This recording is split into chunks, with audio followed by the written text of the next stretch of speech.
Hello, my Teaserking family. How is everybody tonight? Well, another interesting day with gold.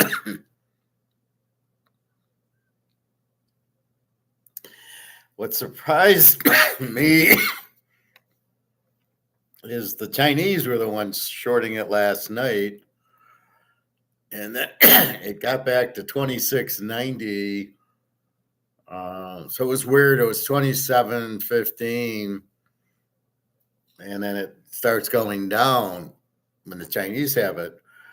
And then it goes back up. It's 26.90. And then about 8:15, it goes from 26.90 like 26.37. It goes down $60. And then at 10 o'clock, the US hit it a little bit, not too much, goes from 26.37 to 26.19.20, got down to 26.10 at 6 o'clock, and now it's back to 26.21. Silver 30.16. This is all bullshit. This is all derivatives. So why do I talk about the price? Just to show you what a derivative and Ponzi schemes look like. I also noticed Bitcoin was down a few thousand. Bitcoin got to 99,000, never hit 100, and now it's back to 94,000. Why is Bitcoin going down? I thought it was the savior of Rome. Why is gold going down? Because they're doing derivatives and they're trying to get out of their positions. That's why gold's going down, because it's a derivative market. It's not a paper market in the sense because of fiat. It's a paper market because of the derivatives being a paper instrument. Being, options and derivatives are not physical. So this is a physical market because we have the card, it's bid on, and somebody buys it and offers. That's why it's a physical market. That's not what's happening in gold, as we've talked about.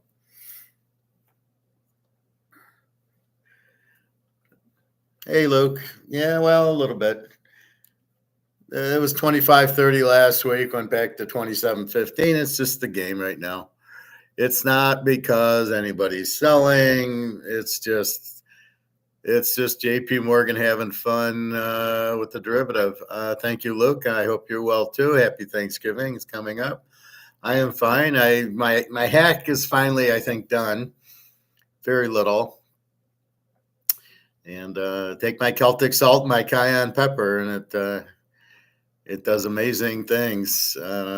Just the little things like cayenne, like Celtic salt. You don't realize it's got 82 minerals. So it makes up for it. But yeah, I'm fine, thank you. And so anyway, I was talking to my partner at work. So he's another financial analyst in my group. So we talk about gold.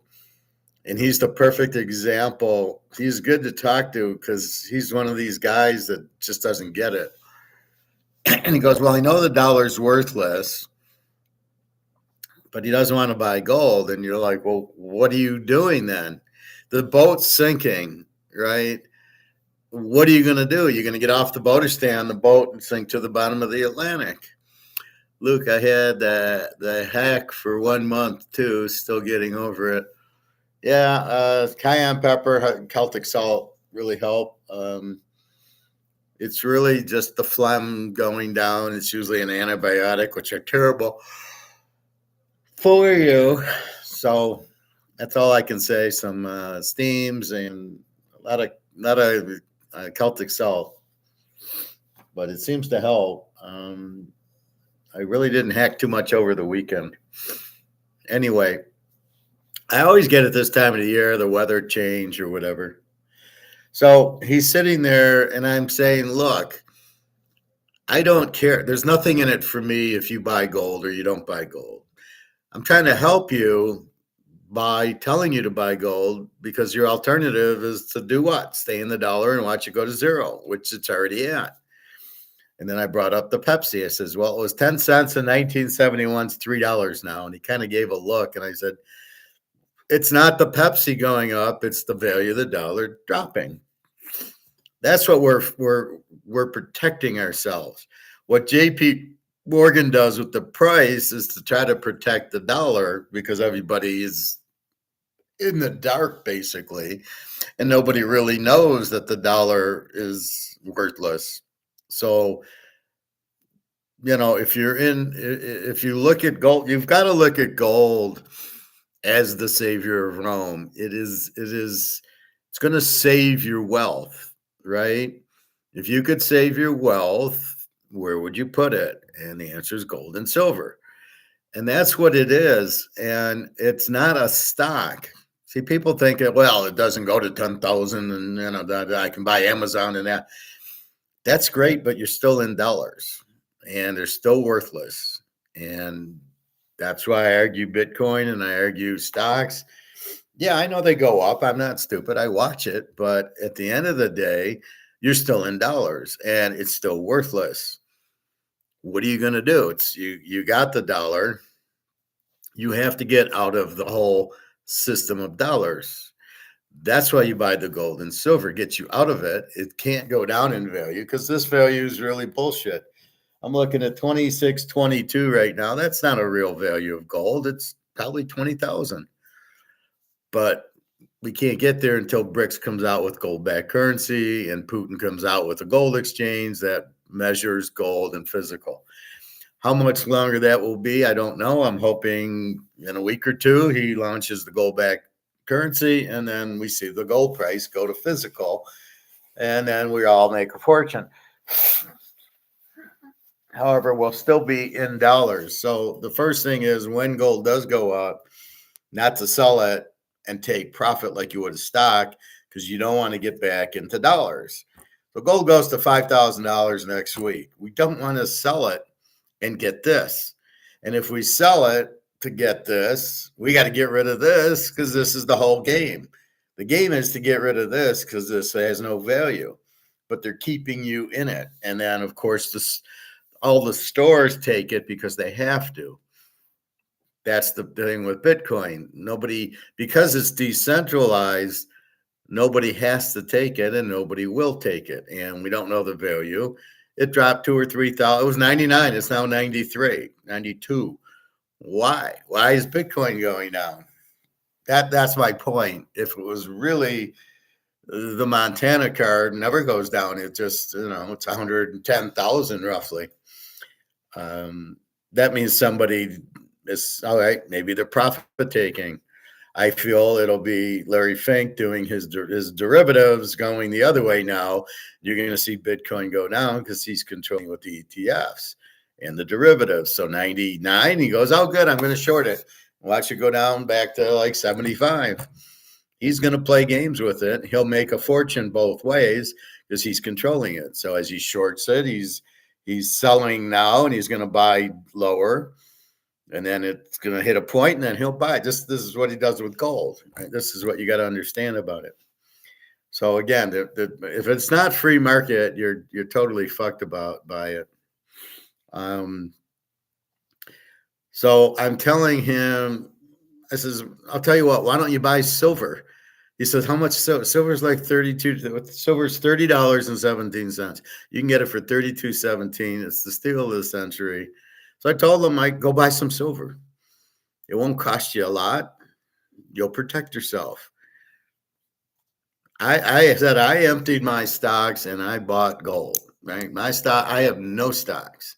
I have very little money in the bank. Now that I'm working, I go to the bank on Friday. I take my money out. I either buy gold or put it in my safe.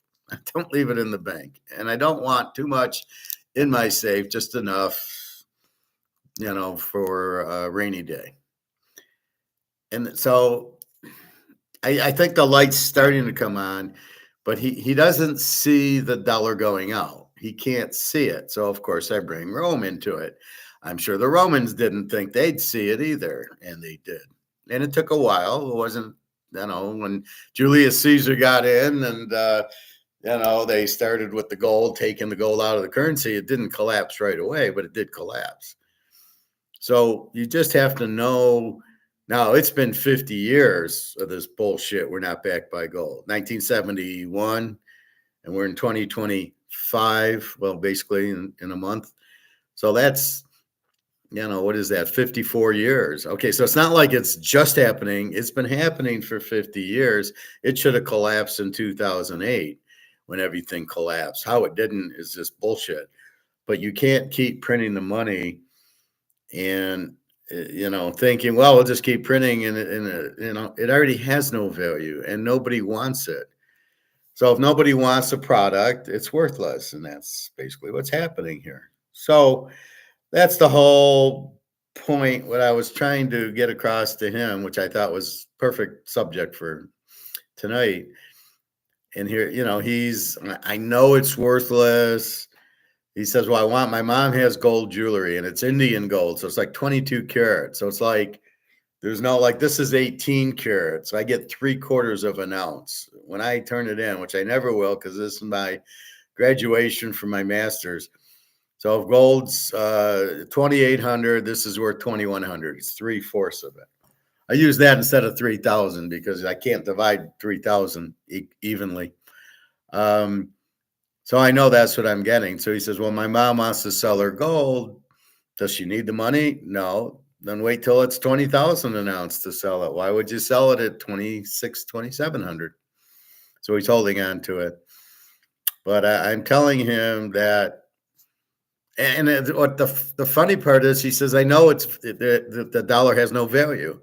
And I just look at him, and what are you holding it for? So he's in stocks. Well, my financial planner told me to get in, stay in stocks. I says, of course, the financial planner told you to stay in stocks. That's how they make the commission. Never to go into gold, because they make no commission on gold. What do? We go to the store, we go buy 20 ounces, we put it in our safe. There is no dividend. There is nothing that Wall Street can make on us. There's no commission. There's nothing. So why would they want us to own it? They can't make any money. It's like going to Wendy's and ordering a pizza. You can't do it. They're not going to, it's not on the menu, so they're not. Well, gold is not on the financial planner's menu or Wall Street's menu, because they can't make commissions. So going to a financial planner and asking them about gold is about as stupid as, betting on Kent State to win a football game. It's not going to happen. They're not going to tell you that, because there's no point in it.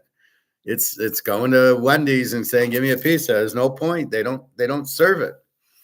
So you've got to realize, going to a financial planner and asking them about gold is the stupidest thing you can do. It's a waste of time. I'm already giving you, buy your gold. Because I have no skin on the game with you guys. I don't get commission by telling you. If I tell you to go to my guy's store, I don't get commission on it. He doesn't pay me anything. It's for you. It's the best. It's a good price, and you get it shipped. Or if you come here, you can sell it very easily. I don't know why some of you guys have problems selling it. That's what he has. People come in, he gives them spot, and off you go. And he gives you, here's your money. You got the spot. It takes 5 minutes. I don't really get what the problem is. I set my wedding ring and I had a gold bracelet. It took all of 5 minutes. He looked at it. Yep, it's gold.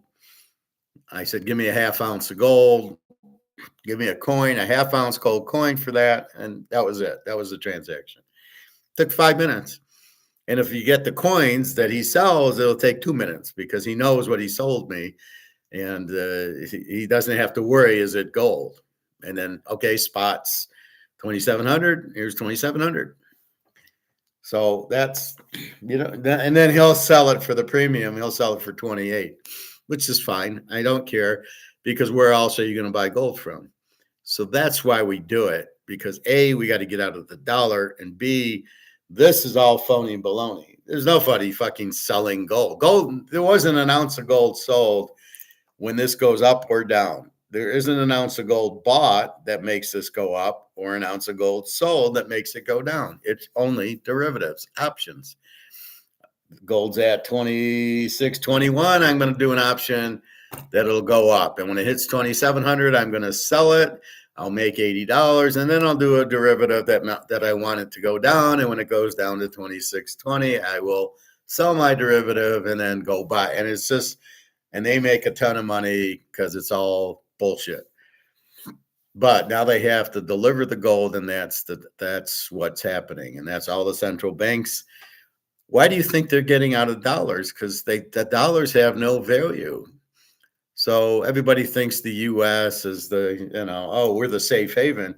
Not anymore. Not when you had Trump and Biden and Obama in office. Now you got Trump back. He's going to do tariffs. He's got to print money for Social Security to pay the tax, the debt, the interest on the debt. So I was watching this show. Well, what if we just don't pay it? You're fucked if you don't pay it. You got to pay the debt back. What are you talking about? Oh, we don't have to pay it back. We'll just keep printing money. You can't just keep printing money. It's worth nothing. And the more you print, the less it's worth. So that's where the MMT, the Keynesians think, well, we'll just keep printing. What's the difference? Because nobody will want your money. And believe me, if you don't pay off the debt to China and Japan and Germany and these countries, not only are they going to be pissed off, but nobody else will buy your debt. And because you spend more than you make, you've got to get more debt, right? So if you're going to spend more than you make, and you got to rebuild your military because you've just given everything to the Ukraine, how are you going to get it? You can't do it in tax dollars, so the only way you can get it, and your dollar's worthless, so it's going to cost you more. The only way you're going to get it is basically by sending bonds, and you're selling bonds to get money. Sort of why a company does has a stock is to bring money. I need $1 million. Okay, I'll have an initial public offering, and people will pay for the stock, and I'll get my million that way. Sort of like Zuckerberg in that movie where he gets, here's a $500,000. Well, that was basically what it was. It was for funding for the company. So that's why companies have initial public offerings in stock. They need money. But the government, they do it by the treasury auction. Well, nobody wants to buy it, especially if you're defaulting on your debt. Who the fuck would want your bonds? You'll never pay me back. Why would I want to give you money and never get paid back? I only do that with Daria and Jenna, where I give them money and I know I'm never going to get paid back. So that's the point. If you just default on it, who the fuck's going to give you a penny? Nobody. And why would we buy a treasury bill? Never. So you can't go bankrupt and think everything's fine. No, that's how countries end, is they go bankrupt. Look, what do you think of that new Secretary of Treasury? I think that why gold shit the bed today and why crypto went nuts more. We still do live in the system. I don't know who is the Secretary of Treasury. Is it a Keynesian? I didn't hear. I don't really listen to Trump too much, but who's the new Secretary of Treasury? And the reason why gold shit the bed is because of the derivatives. It's JP Morgan. There's no reason for it. You can't say, I saw in Bloomberg, well, it's because the Hezbollah and Israel are going to have a peace treaty. That wouldn't stop gold. That wouldn't make gold go down, because gold doesn't listen to the market. It's only derivative run. So who's the new Secretary of Treasury? Do we know him? Let's see. Let me Google the Secretary of Treasury. And more, is he a Keynesian or an Austrian? My bet he's a Keynesian, because that's what the government does.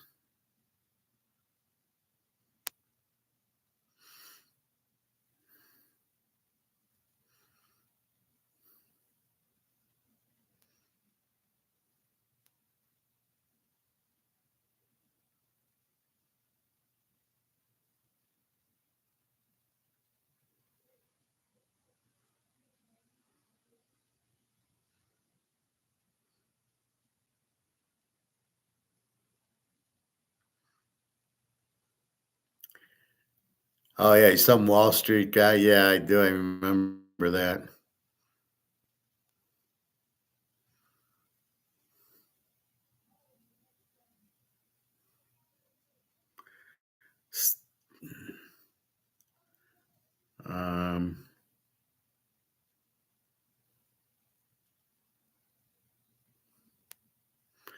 So this guy is from Washington to Wall Street. Meet the new secretary, Scott Bassett. Yeah, I did read this. Can you believe it? I have to be a subscriber to read it. Okay.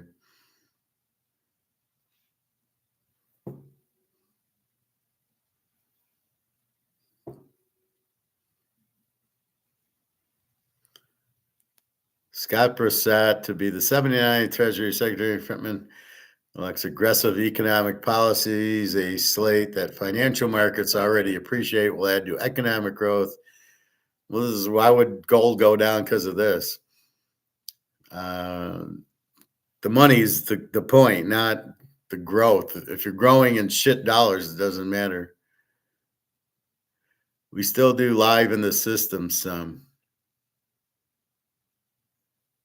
We still do live in the system.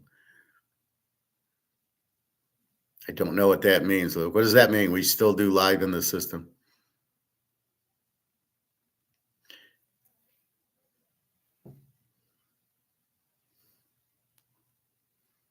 So I heard this guy. I don't know. Does he understand? Let me Google him. What's his name? Scott Bassett.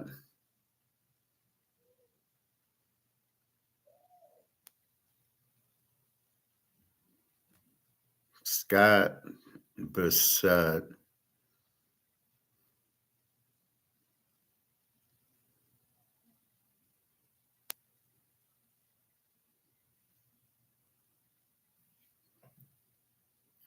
Age 62. I went to Yale, so he's got to be a Keynesian. An American hedge fund manager. So he's a Keynesian. Oh my God, he was a partner at Soros Fund Management. Oh my God. Are you kidding me?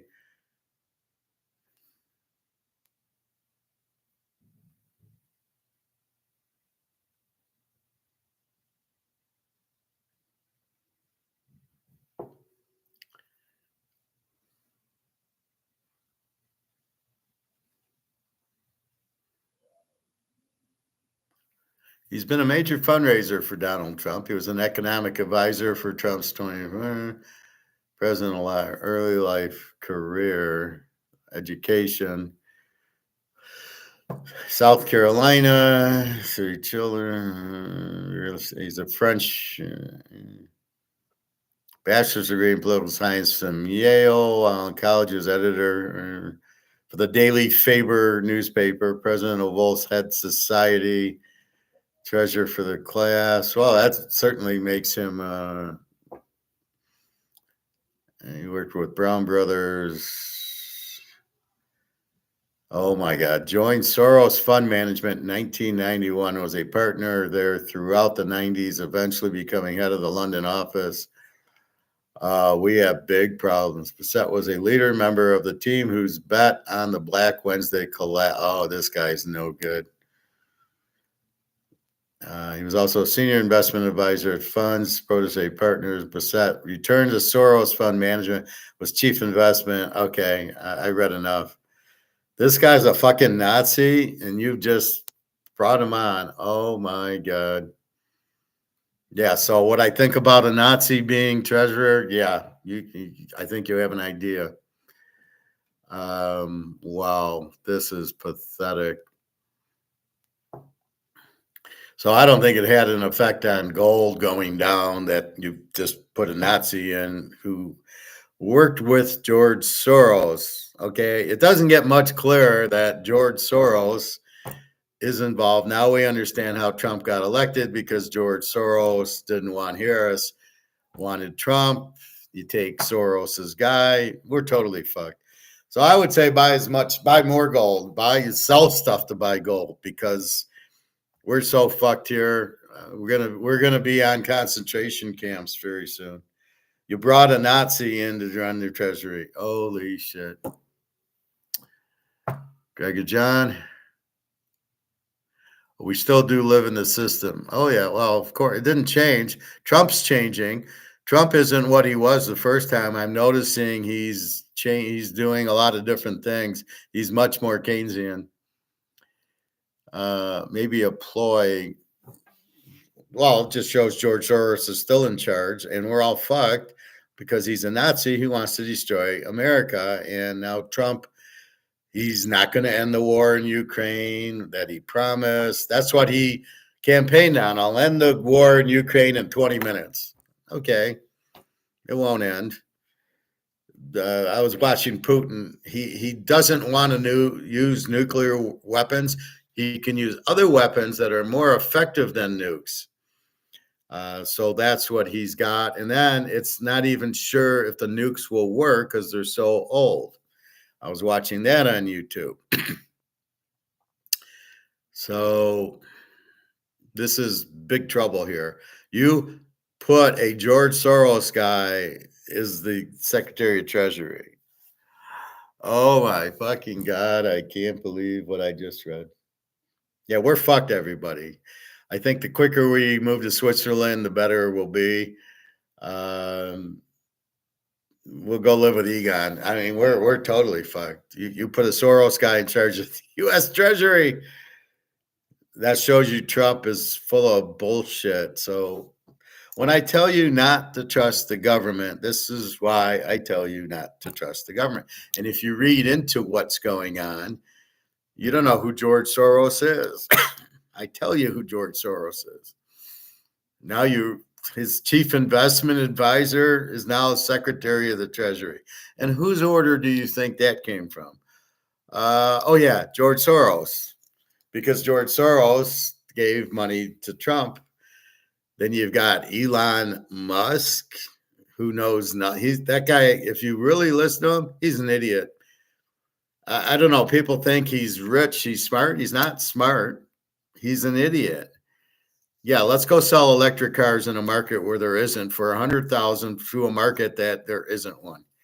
Yeah, that's a genius. Then you got, I don't know, Robert F. Kennedy Jr. I have no idea. Probably a Keynesian. I don't know. John F. Kennedy, I thought was Austrian, though. He wanted to have gold-backed currency. So the odds on us having a gold-backed currency are zero now, because I don't think George Soros wants it, or we'd already have it, which means our dollar is worthless. So gold's going to go so fast.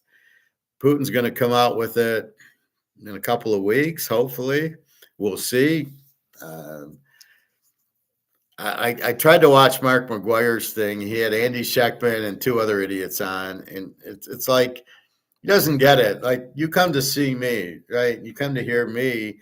If I had a guest on, I wouldn't give a fuck what the guest said, right? So why does he have these guests on? We want to hear him and his updates. I said, what's the update with Putin? What's the update with BRICS? I don't want to hear the Larry Moe and Curly. Andy Scheckman's on all these shows. He's now a gold expert, even though he doesn't have a fucking clue what he's talking about. Neither does the other idiots. You know, they don't have the balls to have me on because I wouldn't kiss his ass. Yeah, likes to suck it. Yeah. Yeah, wasn't he married to a guy or something I was reading? Well, it's a Soros guy. I mean, this is just unbelievable. So this is why we buy gold, because you can't trust. Why does the dollar value? Because we trust the government. Who the fuck trusts the government? Do you really trust the government? Do you know who's running the government? The Israelis are running our government.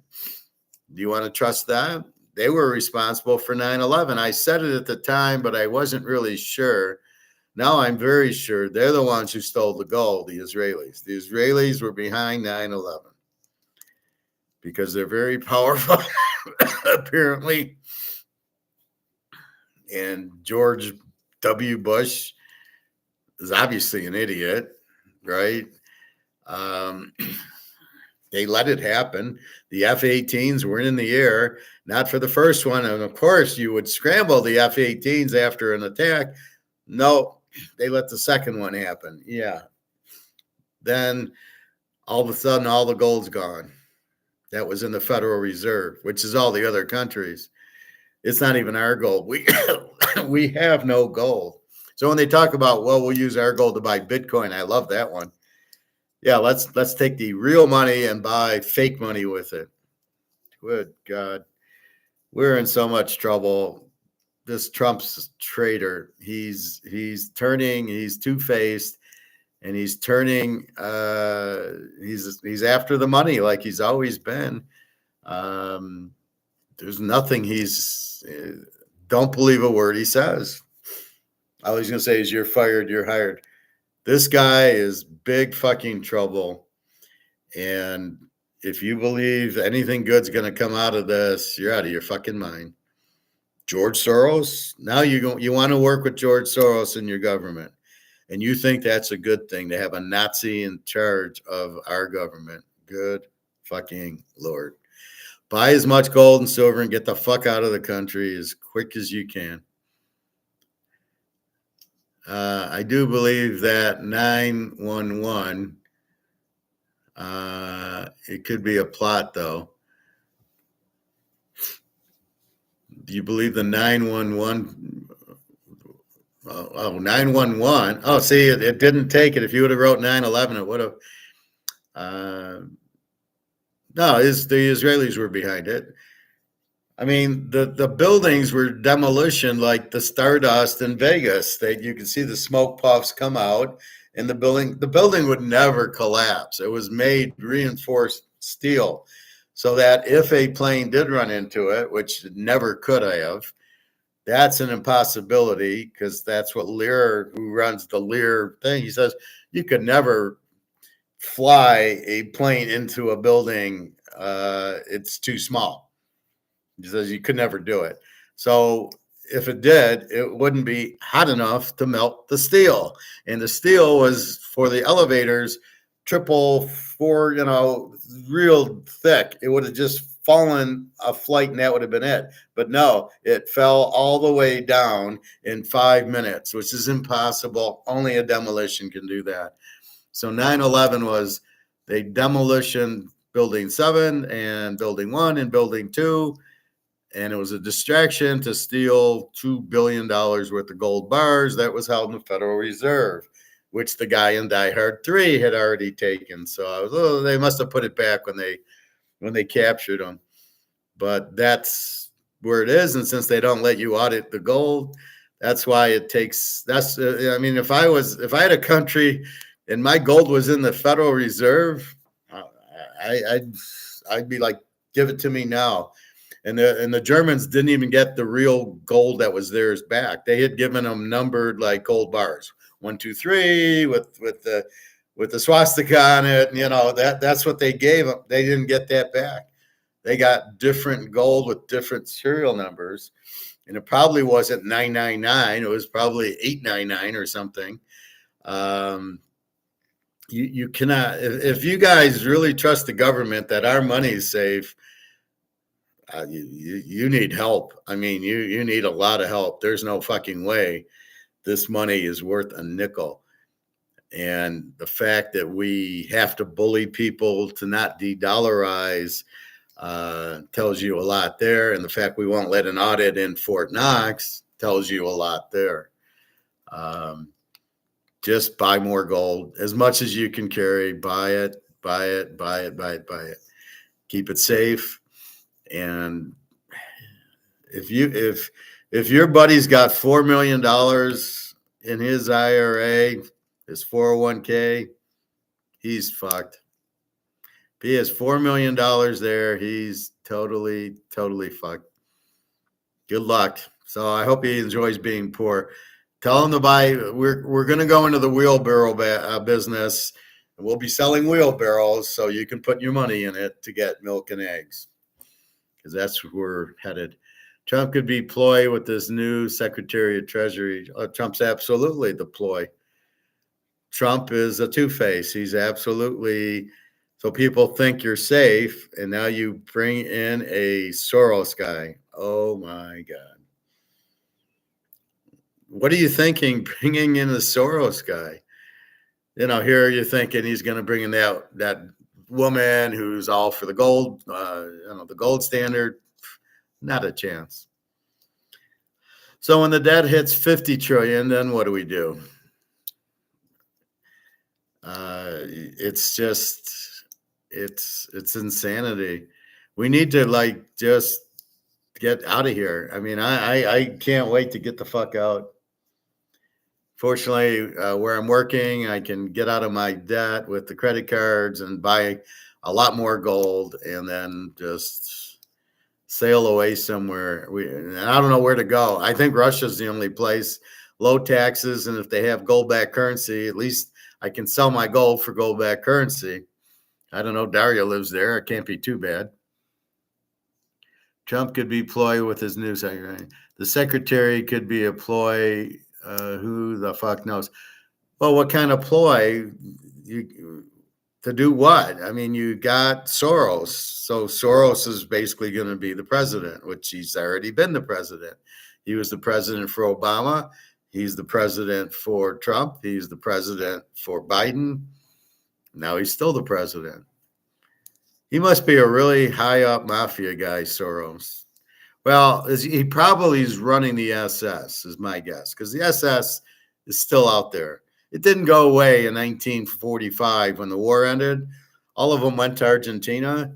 And then people on that Hunting Hitler show, they would be afraid. They'd be terrified to say, yeah, Hitler was here. They get phone calls. If you talk, we're going to kill you. This is 5 years ago on Hunting Hitler. Don't tell me the SS isn't around, and guess who's running it? George Soros. It all makes perfect sense. And please don't be naive. There is a mafia. There is SS. We know there's a KGB or an FSB in Russia. I don't know what the hell we got here. We got a bunch of idiots running around. It's not good. I don't know. Thailand, Singapore, I guess. Our friend lives in Singapore, Alex. But yeah, somewhere in Asia. Thailand, maybe what's the other one? There's Kuala Lumpur or something. I think they're joining BRICS, that country. I want to be in one of the BRICS countries, because we'll have gold-backed currency, so they'll keep Soros out for that. It's a nightmare. Please don't be naive. George Soros is a fucking Nazi, and he's now the Secretary of Treasury, which means he's now the president. Oh, my God. Well, he's been the president, so just be careful. Do not get into CBDCs. I warn you about Bitcoin, but I know some of you guys are stubborn about it. Get the fuck out of the dollar, please. This is absolutely poison, as is this. So please get out of it. Just use it for your normal bills and keep a couple grand out. If you have any more than a couple grand in dollars, what's the point? It's worthless. Just go buy your gold and silver, put it in a nice place. You can't lose. It's going to go up. Because you know why? Because we got Putin and Xi on our side. We've got the fucking Russians and Chinese into gold. And that's why. And Saudi Arabia. So we got all the key players into gold. And for some reason, the U.S. has no gold. That's why they're not into it. So the U.S. doesn't want the gold price to go up. Russia and China do. And think about it. If we have 100 ounces of gold, we want the gold price to go up. They got tons of it. They want the gold price to go up. That's why their dollar's crap. They keep buying gold with it. So you've got to really up your buying. I mean, whatever you need to do, just buy. We're so fucked now. Yeah, and don't get on any strange trains, because they'll end up in a concentration camp in Georgia or where in California. I mean, I don't know where they are. I heard there are. And yeah, come on, take a nice train ride. Come on, it's free. We'll serve you dinner on it. Why are we in this gated area? Adolf, what the fuck's going on here? Just be careful. Don't be naive. Don't be stupid. Ask questions. Do not just go. We're not sheep. We are not sheep, so we don't just go along. We ask questions and we run the other way. So yeah, it's going to be a nightmare. I didn't put two and two together. I saw that Scott Brissett, and all it was he's from Wall Street. I didn't know he was the guy for Soros until now. That's why I go on Google and I search these guys.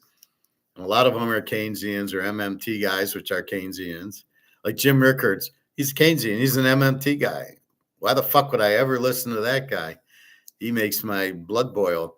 Egon is more Austrian like me. It's very hard to find Austrians. There's not a lot of them. Even Mark McGuire, I don't think is an Austrian. I don't think he's more of a banker, and he kind of identifies things, but I don't think he's an Austrian. And that's why I hate all his guests, because they're not Austrians. Andy Schechtman's not an Austrian guy, and he's not an economist. He works at a coin shop. I mean, that's what he does. He's a salesman. He looks like a nice guy, but who knows? And but he's not an Austrian, and that's why most of these guys who own the shops are not Austrian economists. So it's hard to listen to Keynesians because they're fucking idiots, and they're wrong, and they're lazy. That's why I have a hard time listening. That's why I can listen to Egon, and that's about it.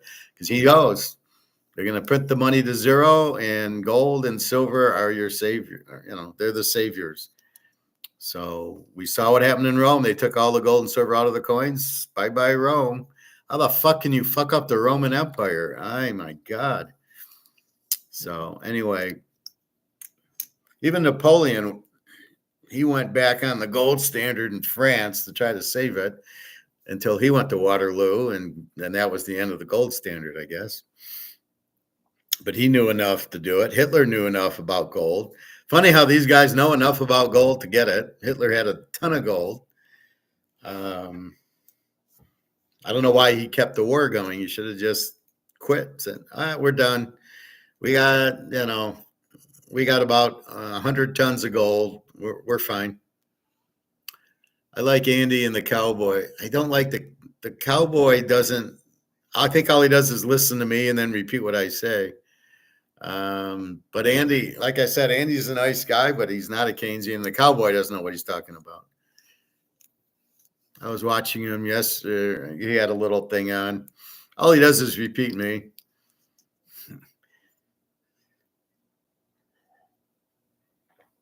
Anyway, so we're basically fucked. Gold's going up back to 26.25.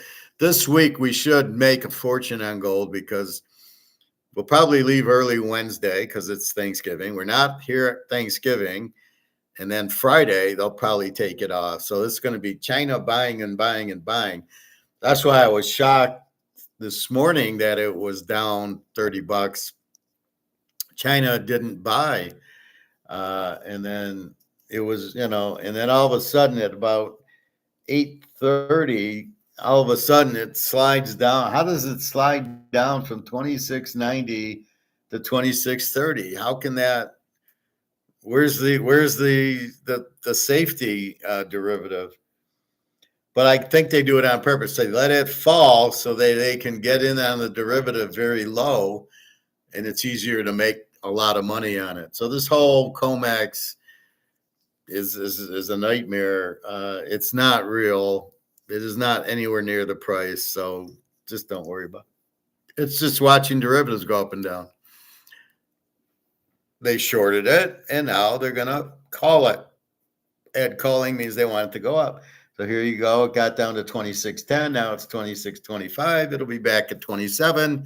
So it'll look like nothing happened, and yet they made a fortune going from 27 to 26 and then back from 26 to 27. They'll make another fortune. And we'll be going, huh? How did that fucking happen? So keep your eyes open. December 1st around. Putin is going to announce go-back currency for Russia. I don't know if about BRICS, but for Russia, because they're broke. Their dollar I send it to Daria. It's 99 now. So she has fun. And I give her $100. She gets $9,900. It just shows you the value of the ruble is gone. The value of the dollar is gone too.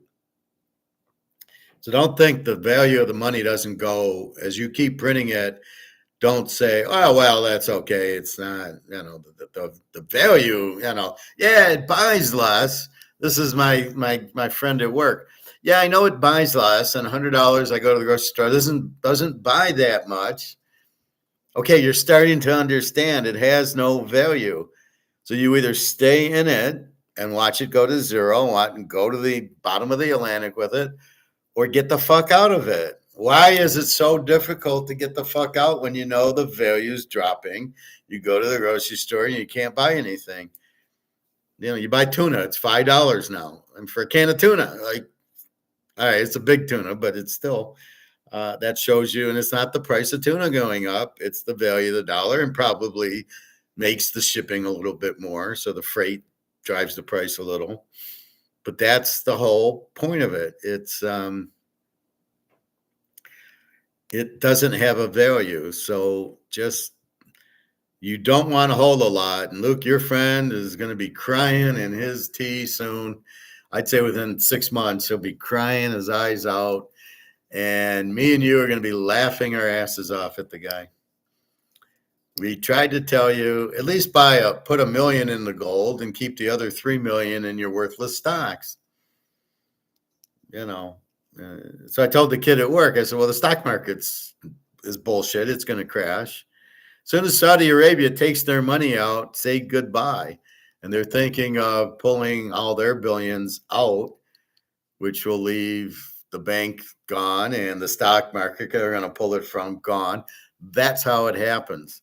So Saudi realizes the dollar's shit, and they got all the oil money. So they're gonna probably want to put it in gold with bricks. Where they're going to get it from? They're going to take it out of their stocks and that's why I say they're going to pull all their stock money. They're not going to say, well, wait, let's leave it in the gold stocks, but we'll take everything else. They're going to say, we want out of the stock market. Give us, look at Warren Buffett. He's liquidating Bank of America, and he sold 2 million shares or whatever the fuck he did. Well, what do you think with the Saudis? They're not going to want dollars. Warren Buffett's not smart enough to get out of the dollar. He's not an economist. He doesn't understand. He's sitting on $2 billion of monopoly money. He doesn't get it. The guy in Saudi Arabia, the king, gets it. He wants to be out. He doesn't want dollars for his oil. He wants gold for his oil. So he knows about gold. So he's going to get out of the dollar, realizing it's not worth anything, and start buying the gold. He probably already knows it, but he doesn't know how to do it without them bombing him, right? They're probably threatening him, going, if you take your money out, we're going to kill you. We're going to blow up Saudi Arabia. And that's probably what's stopping him. But he'll eventually have to, because his money won't be worth anything. And that's the point. The money's worthless, but yet people, they don't, well, it'll never happen. Well, yeah, the Romans said the same thing. It'll never happen. That's the whole point of the class. It is happening. It's always happened. It's not a timing thing of it's going to happen in a month or two. It's always happened. The Romans, the French, the Spanish, the English, Venezuela, Zimbabwe, the Germans, everywhere, Afghanistan or Argentina, Brazil, it's happening all over. Greece, Turkey, they're all heavily inflated. Their money's worth nothing. Look at the dollar buys you, I think the Turkish is like $300. I want to go meet Daria in Serbia. It's like $200. It's inflation everywhere. None of the dollars are worth anything. Wake up. That's what's coming. And now you put George Soros in charge of the Treasury. He has one goal: destroy the America, because he's a Nazi. He hates the America. So, yeah, we don't have much time. What is Trump thinking? or maybe he's not thinking. Maybe he's taking all the money and leaving. He's got a Ukrainian wife, I think, or Russian. So he probably takes the money. He'll run to Russia or whatever. But we're fucked. We're totally fucked. Yeah. So if you got gold, you can at least you have a way out. I don't know what the new currency will be. CBDCs, if they're not backed by gold, are the same as this bullshit. It won't last long. So, in other words, if the CBDC is backed by this, it's worthless. The Bitcoin's backed by this, it's worthless. There's only one thing with the values, only one lifeboat, gold and silver, and that's it. Don't fuck around and think, oh, it won't happen and this and that. Yeah, it will happen. We don't know the exact time, but with Putin and Xi in these wars, it's going to happen a lot quicker. Putin wants to end the war. Gold-backed currency ends the war because everybody goes into gold. The value of the dollar drops. You can't fight a war if you don't have money. So, and since we don't have gold, he's going to play his trump card, which is gold. That's Putin's trump card to end the war. And he'll do it because he doesn't want to nuke. He wants to do business, right? If I nuke everybody, they'll probably nuke me back. Scenario one. Scenario two, if I nuke them, then I lose a lot of customers. I can't sell my oil and natural gas to anybody. There won't be anybody. He doesn't want to do that. He's not like that. Just like he doesn't want to go into Europe. He's content having this huge country of Russia. He doesn't want to govern Ukrainians. He certainly doesn't want to go into Poland or Romania. So that's not his goal. Is not that. But he can't just end it like this. He's got to end it, but he's got to discuss the ending. Okay, we're going to keep our 4 cities that we took over in Ukraine, and we'll end the war. What Ukraine's still fighting for, I have no fucking idea. They've lost. What the U.S.'s involvement is, I have no fucking idea. Why do you want to be in a war? So I assume that's the defense contractors wanting to make sales. So we don't care how many people we kill, as long as we sell some Tomahawk missiles. It's a sick fucking world we're in. What kind of plan, Luke? You keep floating these plans and the ploys and the plan. So what's your plan or ploy? What is this, Luke? Well, Bobby said hi when he was on during football. You weren't on. So he says, "Oh, I saw you yelling at Luke about Bitcoin." And he says, "I wasn't yelling with him, but." So he said hi, but he's not on his. He used to be on every day, so he must have a girl or something.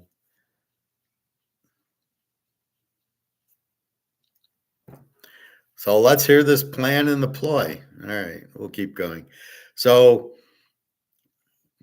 you've got to understand the basis of the money. It's the medium of exchange that we like. That's Adam Smith. But the point is, you can't take the money and print it to nothing.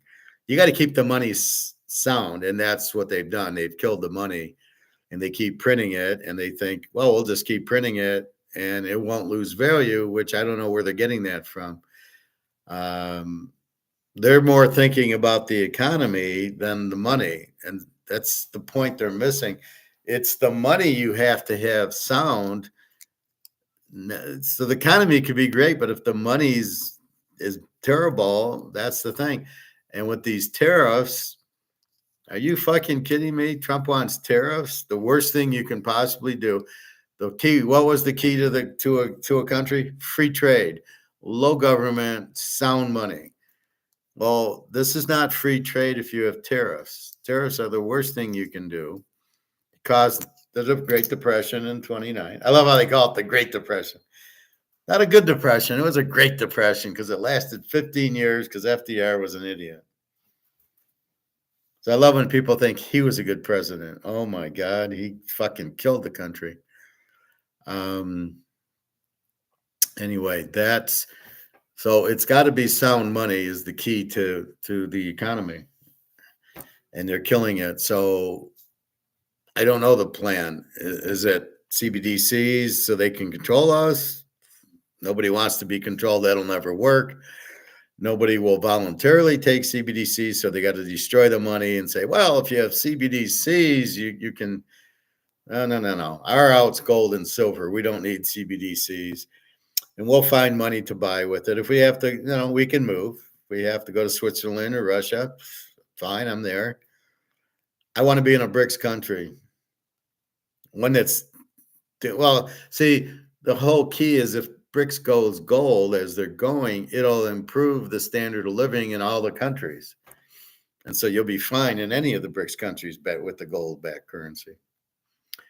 So that's really what you. That's why we grew is free trade and the business and the competition. So in Russia, for example, before you couldn't really have competition. The government controlled everything, like Cuba. That's why these countries are fucked. But in the U.S., we always had competition. So if somebody came out with a VCR, all of a sudden Sony and RCA and all these other companies made VCRs. Oh, then here's a TV. And then everybody ran and made TVs, and then computer, and everybody ran and made computers. So everybody can get rich because of the competition. In these communist countries, there is no competition. The competition, it's the government. Look at Canada. You want to buy liquor, you're going to Canadian liquor store. And these are the hours and these are the prices. There's Air Canada, there's Canadian Bell, there's Canadian Tire. You watch a hockey game with Don Cherry, and it's all Canadian this and Canadian that, and they call a hospital. But that's the problem. You don't have a lot of competition, and it's a lot of national or socialist ideas of, we won't have competition with alcohol. It's all, go to Canada Liquor and buy your Canadian Club's going to cost you $32.50 at every store. And that's why Canada's broke. Canada's another one that's broke. The UK is broke. Well, they have the money. Why don't they just not go broke? See, this is my point. Well, the guy said to me today, my friend, he says, well, the government won't let it happen. And I'm like, oh my God. Do you think the government has a say in it? The market controls everything. That's us, not the government. That's why communism doesn't work, because the government can't control the market. The market controls the government. And so if you have Canadian Liquor, Canadian Tire, Canadian, whatever, that's the problem. You don't have competition. The quality is bad. The prices, you don't know what the price at. And that's the problem. So by having competition, then everybody can get rich and the pie grows, but it's a bigger pie and everybody gets a piece. That's how we're so successful here. All our, look at Silicon Valley is 1,000 companies, not one. It's not Canadian Microsoft. It's Microsoft and this and that and the other, right? Chess game by Trump. Yelling at me for Bitcoin. That's funny. I did yell at you for Bitcoin. But chess game by, can Trump play chess? I don't think Trump's that intelligent. I know Elon Musk is not that intelligent. So I'm not really sure what chess game Trump's playing, although I know Soros and Elon Musk are at each other's throat. So maybe he hires him to get close to Soros. Okay, I'll give you that. And then Trump will get Soros. Maybe. Why can't he just go after him without making him Secretary of Treasury is beyond me. But yeah, I mean, any guy that ran George Soros thing, you got to be kidding. So that's like getting Hitler's treasurer. Yeah, he worked for Hitler, but I'm sure he'll do well for us. Oh my God. Yeah, this guy's related to Heinrich Himmler, but yeah, no problem. He'll be fine. Yeah, so he walks with the goose step. It's okay. It's America. We don't discriminate. Oh my God. Yeah, it's a weird chess game if he's playing chess, if he can even play chess. Anyway, so yeah, please be careful, be smart, understand. When you read up on a guy, you want his economics. Is he Austrian or Keynesian? If he's Keynesian, run the other way. So as my friend said, he said, "Well, I went to my financial planner and he didn't mention gold." And I said, "Of course not." So if you go to a financial planner, why? You know what to do. There's no need for a financial planner. And if he tells you to buy stock, say, "Well, what happens when the stock market crashes?" "Oh, it'll never crash." "What happens when the dollar crashes?" "Oh, it'll never crash." Why shouldn't I buy gold?" "Oh, that's silly. Gold's a relic." And yeah, okay. I'd get up and I'd say, "You're an idiot," and I'd leave my financial planner because he's not qualified to manage your money.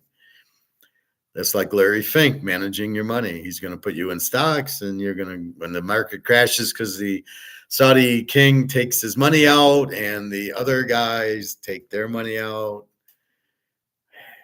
you're going to be fucked. Why take the risk of being in dollars that are collapsing? So, like I said, Canada's collapsed, England's collapsed, Russia's collapsed, and we already know Turkey's on its way. Greece did, Zimbabwe, uh, Venezuela, Cuba's been gone. See, Cuba's a perfect example of communist. Uh, they still have 1959 cars there because they haven't grown from there. That's a perfect example. All they do there is sell cigars in Cuba. That's it. Their economy sucks because it's not free market economics where everybody can make money and grow. And then you're innovative. You make a better product, you make a VCR, and then you make a nice TV and a better TV. Then you make a computer, then you make a phone, you put shit in the phone. Now you can get on the internet with the phone and take a picture on the phone and text. And I can talk to Russia on my phone for nothing.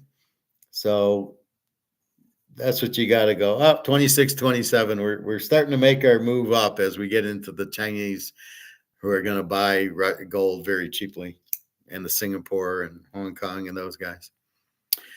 So when you lose free market and when you lose the money is when we're fucked. That's what killed Rome, was they took the gold out of their coins. We have no more. You can't ignore a $36 trillion debt and assume, well, we don't have to pay it. Why would we have to pay it? Because the people who lent it to you might want their money back. Maybe. I don't know. It's just a thought. I gave you $1,000. I kind of wanted it back. So when the money's gone, you're fucked. Pure and simple. All right. Anything else on economics? Just you want free market. You want competition. You do not want tariff. Anything that raises the price, you don't want, because we are fixed. At your job, are you getting a raise? No. So how can you handle higher cost items? So that's what tariffs do. Tariffs raise the cost on goods from China, let's say, and then you're going to pay more for them because if they're adding the tariff on. It's like going to Vegas and getting the resort fee.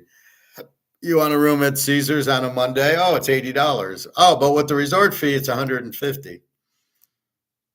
So that's what the tariff's going to be. Oh, you want golf clubs, or in your case, Luke, tennis rackets? Well, it's 150 plus the tariff. That makes it 250 for the tennis racket. I can't afford that. That's what's going to happen. It's going to cause another depression because nobody can afford it, because you're not getting a $150 raise to pay for the tennis racket. In fact, your company is going to cut you because they can't sell because the goods are too expensive. So your sales drop, which means your income drops. And for some reason, these people think, well, we'll cut heads. We don't actually need people working for them. Then why are they there now? I love that argument. Well, we have 1,000 people working for. We're Ford. We have all these people working for us. okay, our sales are down, our income's down. We're going to let the people go. Don't you need the people to make the products, to sell, to make the money? Well, no, we'll cut them and we'll save costs in that.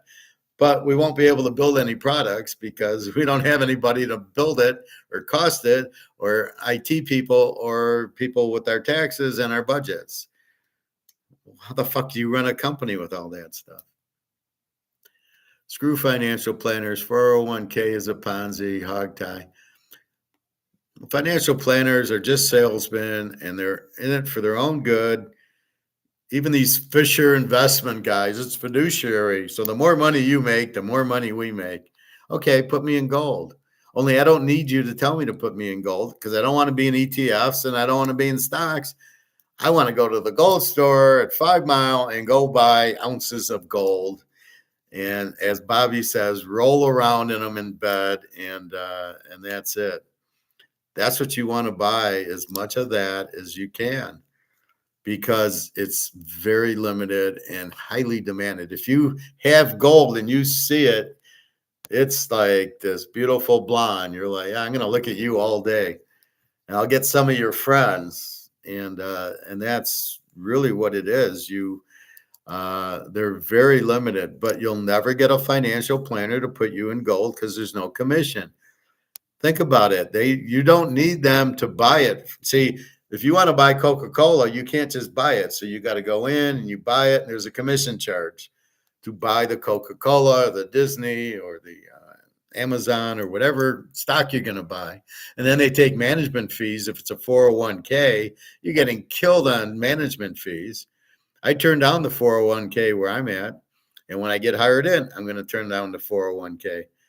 No. I want more money, and the more money I get, I'm going to go buy more gold, and I'll beat you 100 to 1 with my gold when it goes up. And even if it doesn't go up, the value of your money is going to be worthless.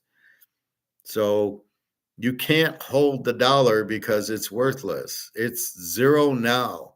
It's lost 99% of its value. And my determination, the boat sunk. Okay, it's not officially. It's like we're on the Titanic and the boat's 95% in the water, and and then Luke's asking me, when are we going to sink? And I go, we're 95% in. Well, you know what, Luke, we're 100% in, because the other 5% is not far behind, and you can start feeling the water on yourself, and it's cold. So get in the lifeboat, but I don't want to wait. See, I'm way ahead of the curve. I don't want to wait until the boat's in the water to find the lifeboat. I'm already on the lifeboat watching the boat go into the water, and that's where we're at. And to me, if it's 98 or 99% gone, it's 100% gone, because it's not going to take long to go from 99 to 100. And then when the demand for the dollar stops, it has no value. The value is the perceived value, and people go, oh, yeah, I'd like the dollar. And then when they find another toy to play with, which will be the gold-backed currency, so when they find the gold to play with instead of the dollar, it's like a kid, right? They're playing with the fire engine, and then here's a little toy Corvette, and they dump the fire engine for the Corvette. Well, that's the dollar. Oh, I like the dollar. Oh, wait, this is gold. Oh, I like this so much better.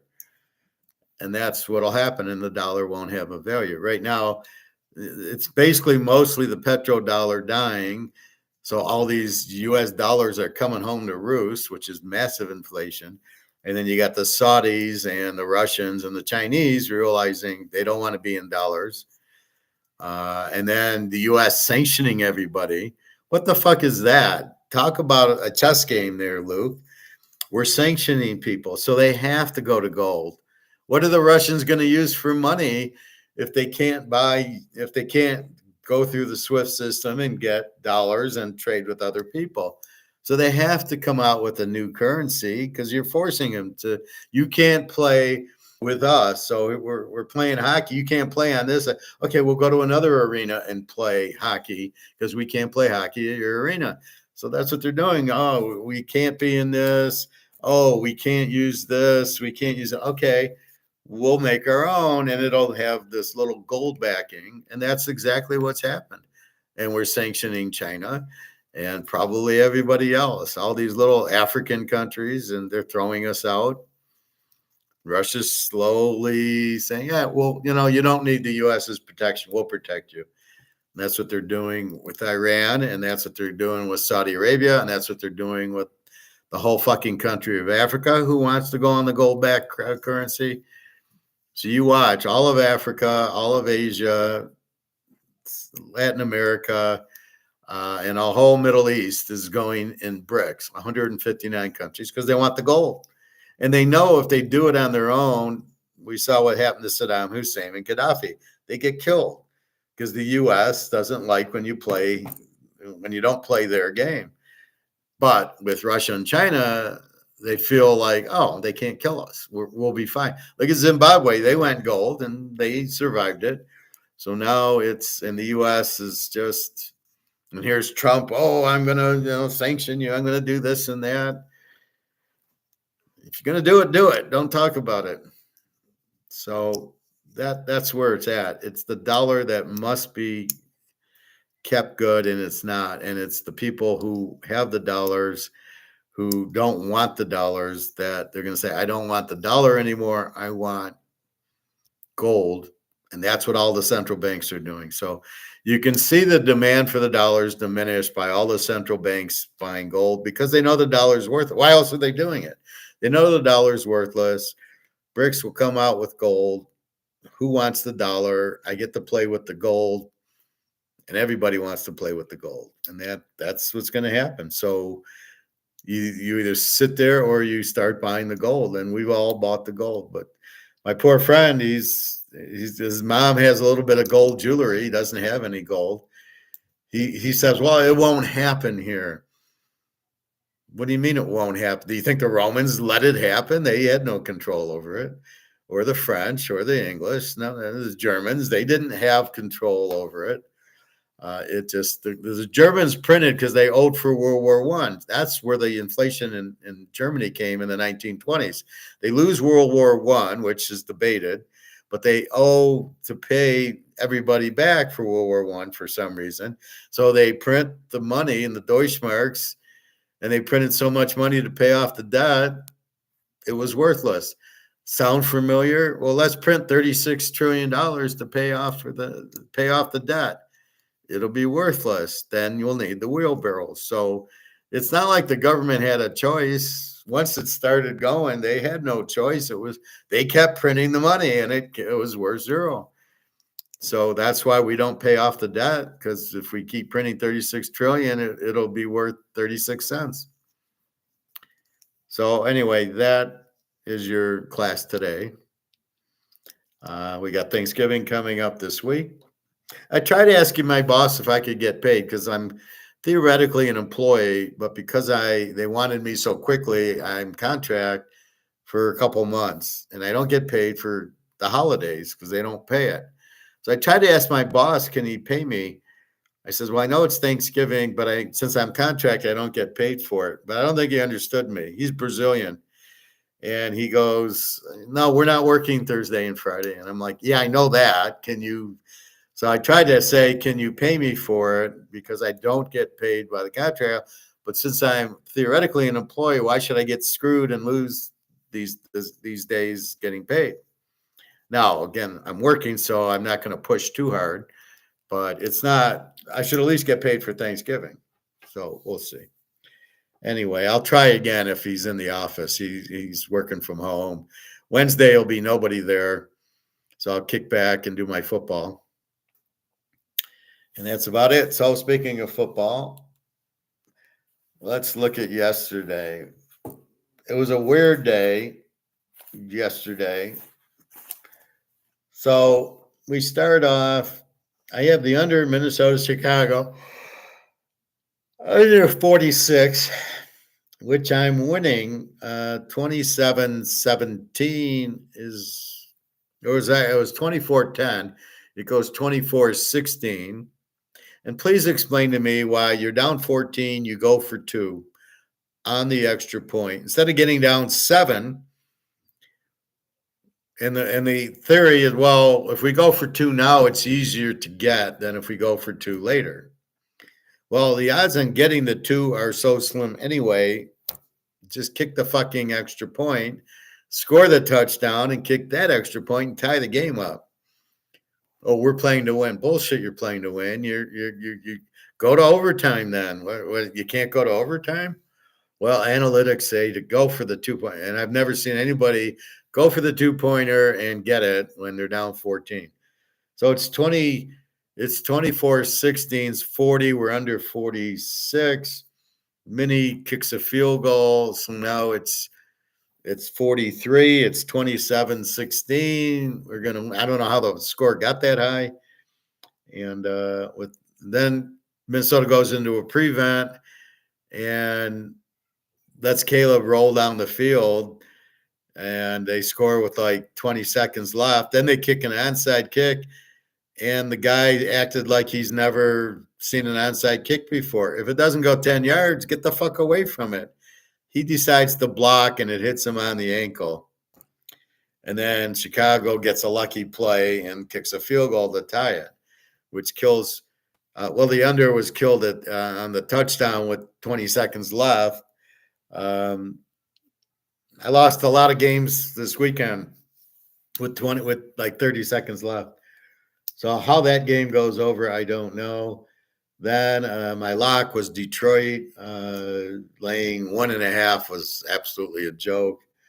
I had it initially with Pittsburgh on Monday night, Thursday night, which lost. And then I had it in my other lock with Denver. Denver was lock number 2. And Denver, I had even, and they win the game 29-19. They're playing really well. Bo Nix looks really good. Now, the key to that bet was Oakland has a 28 defense. And I said, well, I don't want to fuck with the total. So I'm going to go and just take Denver even, and Denver won. So I'm sometimes I get caught where I'm always playing the totals, but lately I'm looking at the games also a little bit closer. So I had Detroit. I didn't play the total. I would have played it over. I would have lost, but no, I had Detroit. And at Denver, I would have played it under. I would have lost, but no, I had Denver. Miami, New England, I played the game over because Drake May is going to get you some points running around. Tag's been scoring 34-15. It's a 49. I had over 40. It was such a low. It was a 46 down to 40 with Miami. Miami's always going to score. Tampa and the Giants, I don't play. I have Giants winning 22-17. But then when Evans played, I'd already kind of forgot that game or let it go. Tampa blows them out with Danny DeVito. Tampa 30-7. Evans plays. I let that go. Washington, Dallas. It's a miracle. I played the game over. I said, well, Cooper Rush isn't that bad. They're going to score, and Washington's going to score with Daniels. I watched the replay, and it was incredible. I won. The game's like 10-6 going into the fourth quarter. And we get a Washington touchdown, and when Dallas, so it's like 5 minutes left. There's no way I'm going over on the game. Then Washington scores. Dallas runs the kickoff back. How the kick didn't go through the end zone, I don't know. So they run it back, and then Washington hits an 81-yard pass in like 2 seconds. And then Washington onside kicks, and Dallas runs that back for a touchdown. So it ends up being 34-26, a 60-point game. I had it as a 51. I had Washington 34-17. And I'm over 39 because I thought that was ridiculously low. So I win that one. Kansas City, Carolina. I got KC winning 27-10. I play it under 50. And I don't know what happens in this. Steve Young puts up 27 on KC. They have a good defense, so I'm really puzzled. And Mahomes puts up the 30 because he had to. I don't know what happened, how Bryce Young put up 27 on KC's defense. I knew Kansas City would score a lot. because Carolina's got the 32 defense, which they did, but it was KC with an 18 defense and Bryce Young. I'm figuring not scoring. That's why I went under. I thought the 10.5, 11 with KC was too strong as it was. So I played the only way I could, which is under, but somehow there was all these points. Houston, Tennessee, I got Detroit with Houston in a teaser. Houston minus 1.5. Why didn't they play the way they did against the Lions? This is my pet peeve with these teams. Houston laying 7.5. I got them winning 24-13. Tennessee, Levis is terrible. Play against Road Dog. Tennessee's 11-2. Play against Tennessee's 9-1. No, I'm not using that strictly, but I am thinking Houston at home. I saw the way they played the Lions. They'll kill Tennessee. 24-13. Tennessee wins 33-27. How the fuck does a Z team go beat Houston? And this is where I get on Alex, how good Houston is. A good Houston team barely beats Jacksonville, and here they fucking can't beat Tennessee at home. And this is the problem with the NFL, and this is the problem with the coaching. It's so bad. There's no way Houston should have lost to Tennessee. Why didn't Houston play the way they did against Detroit? This is my pet peeve also with coaches. How can you get this strong for Detroit and against Tennessee? If you came out that strong against Tennessee, you're going to win, but they didn't come out like that. Same thing with Oklahoma and Alabama. Oklahoma, they're going to get killed this week, whoever they play, because they're not going to bring it like they just brought it because they're all going to be flat. And where was Alabama? How did they not? They didn't even look like they showed up. So it's a strange phenomenally that the coaches are so bad that you can get a team to get really sky high, but you can't do it again. And then they come down and you don't know which team is going to show up. This is the problem with sports right now, especially football. There's a few teams. Detroit is one of them. Denver looks like another one, in San Diego, that they pretty much show up the same every week. So Tennessee loses. How the fuck can you figure that out? Then we get to my lock, Denver, Oakland. I'm going against the Z team with the 28 defense, with Bo Nix, who's playing well. They got a really good defense. And it was exactly Oakland's a 28. Denver scored 29. Denver's an 18. Oakland scored 19. It's exactly the way it should be. Frisco, Green Bay. I'm all set to lock the over in the game, and then Purdy doesn't play. And I get Brendan Allen, and he does shit. Green Bay, I'm a little worried about Frisco, and then Bosa's out, but I've already in my mind said, well, I can't play. I was all set to play it over. I got it circled over 41. The over goes down to 44. They scored 38-10, so 48. I would have won it easily. But again, without Purdy, I figured they're not going to score. But then without Bosa, I knew it was going to be Green Bay. So the play really should have been Green Bay. It went up from 3-6. I should have had Green Bay even if I knew Purdy's not going to score and Bosa's not there, but you're a little afraid of Frisco's defense. But now Shanahan, he's over the hill. He's terrible. That takes us to Arizona, Seattle, where we kept having both teams favored by 1. I got 24-21 Arizona. I play over 41 because I can't make up my mind. Seattle is a terrible team at home. And Seattle wins 16-6. Where's Kyler Murray? This is what my point is with Kyler Murray. How do you only get 6 points on Seattle? Now does Seattle find a defense all of a sudden? And that's now they played 2 good defensive games in a row, beating the Niners and now beating Arizona. So, they're defensively now. Maybe. And then next week they'll give up 40 points. Next week, Kyler Murray will run and get 40 points. And you're like, what the fuck happened? So this is a very strange week. Philly and the Rams. I love Philly in the game. I don't play it because it's in the Rams. I let it go. I got Philly winning 24-17. They win 37-20. I knew they were going to win because they have the 18 defense and the Rams with the 24 defense. And I know with Barkley, they're going to control the game because they can run and pass. And that's, but I didn't play it. I don't know why. But Philly +3 was the play. And so I think that's what happens sometimes. You don't play games and you win, and you play games and you lose them.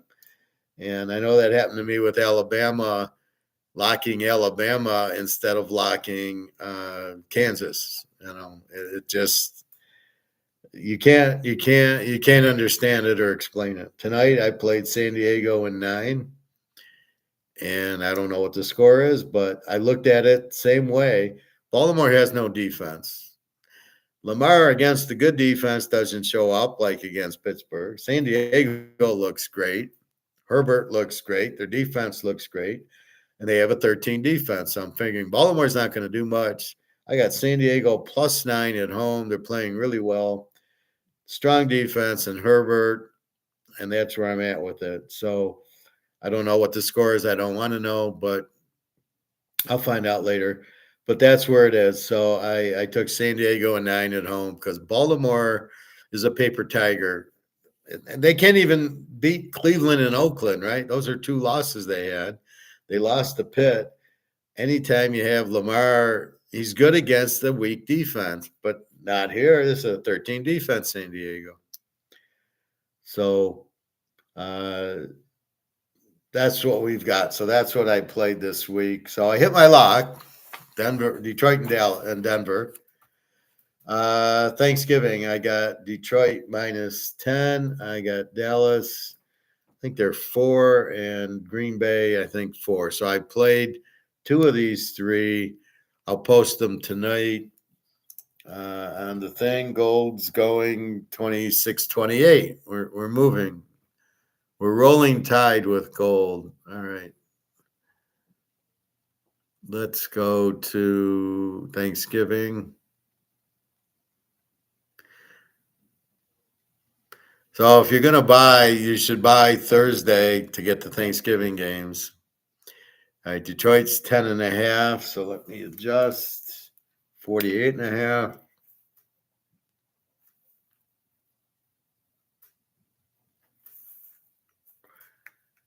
And I would say Detroit's an A team at this point. We got Dallas 4-38, let's call it,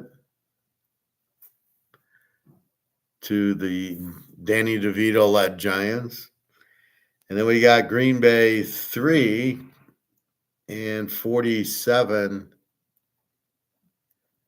to Miami.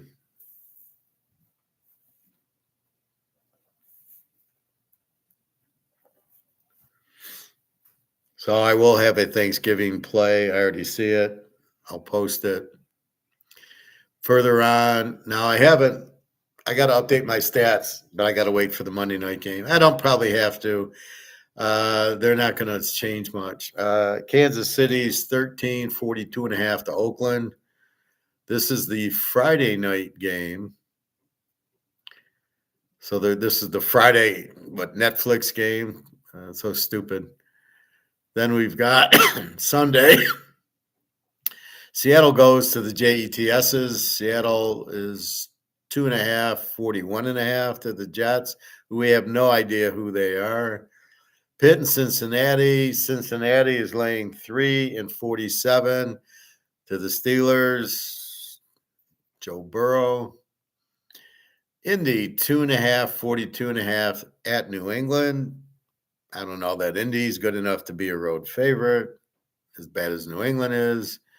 Washington 5.5, 44.5 to Tennessee. Same scenario now. You got Tennessee, who should lose to Houston, win. Should lose to Washington. We'll see what happens. We've got Minnesota 3.5, 45.5 to Arizona. Minnie's very good. Arizona, is Kyler Murray going to show up or not? I don't know. Minnesota blitzes a lot. I doubt it. San Diego is 1-48 at Atlanta. I mean, now you got to wait to see what happens with San Diego tonight, but Atlanta's not. They got Kirk Cousins, the biggest choke in the league, especially with San Diego's defense. They'll sack him 10 times. Houston goes to Jacksonville, lane 5 and 43. Is Trevor Lawrence playing? CJ Stroud doesn't, where was he yesterday? How many picks did he throw? This is the problem with CJ Stroud. He's not that good, but everybody wants him to be good. They want Caleb to be good. I heard the idiot on the radio go, "Oh, Caleb was this and this, and he led this drive, and he didn't lead shit." They played a prevent on him late, so he was able to score, and that was it. I mean, they had 10 points late in the fourth quarter. Detroit's going to kill Caleb. He'll look to get. Detroit puts a lot of pressure. The only thing that can help the Bears is the Detroit's backup cornerback sucks. He wasn't even within 5 yards of the receivers. That might be something Caleb can take advantage of if he can actually throw the ball to the receivers. Tampa Bay, Carolina. Tampa Bay 646.5 to Carolina.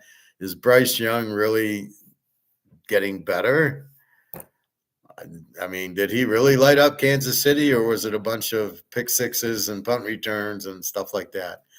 So again, you see points, so you automatically assume, oh, Bryce Young did something, but we got to watch the highlights and look at the box score. I noticed with Chicago, Caleb's thrown the ball like 50 times a game so he can get stats, right? Oh, he threw for 300 yards. Yeah, he threw. It was 31 of 50. So he can get his 300 yards. Yeah, threw him 50 times. And most of the passes from Caleb were 5 yards. They're just little 5-yard passes. The Rams in New Orleans.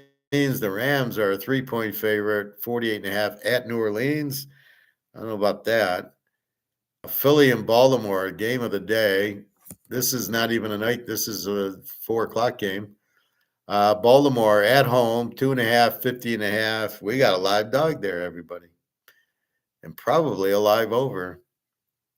Frisco, Buffalo 746. If Purdy and Boza are out, this will be a no-brainer. This will be a lock. I mean, Jesus Christ. Niners are collapsed.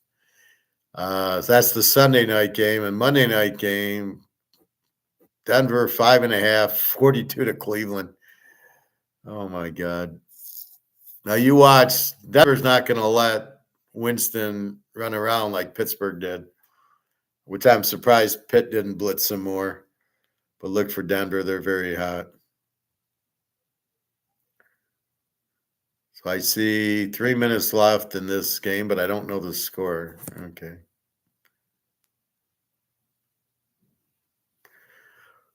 And that is your pros for next week. So again, I have 2 plays Thanksgiving. So those of you who buy the pros, buy it Thursday so you don't miss the goodies.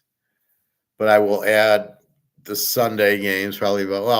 Fridays you got Kansas City, Oakland.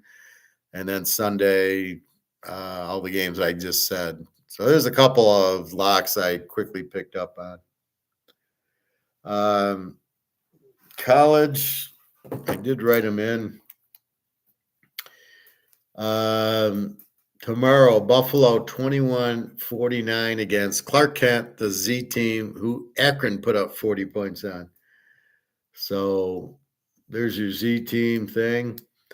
Tulane 14-55 over Memphis on Thursday, I believe. There's no every day, so there's no Wednesday game. I believe that's Thursday.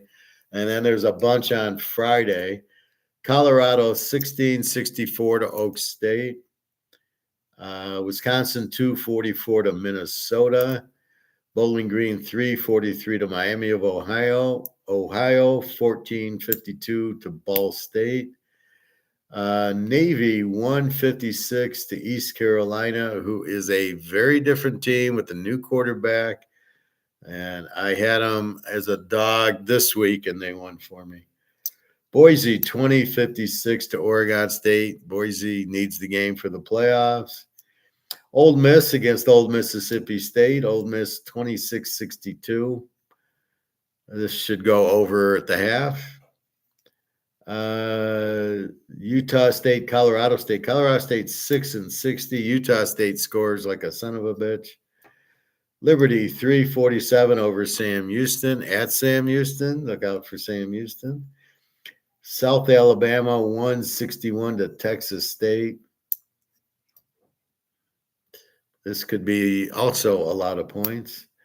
San Jose State 355 to Stanford. Don't know about that.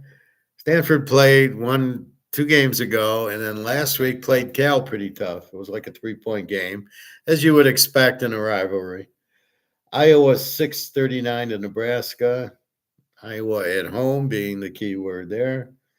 Georgia 20-54 to Georgia Tech. Georgia Tech, if Kings plays, will play them close.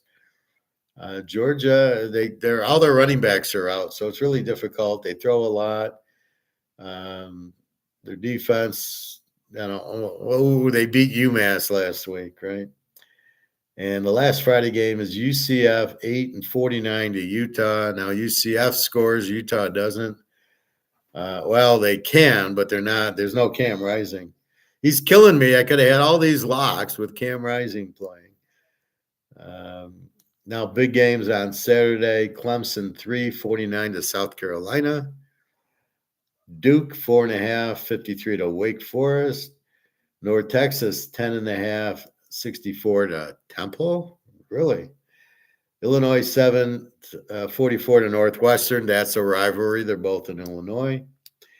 Michigan, Ohio State 20-43.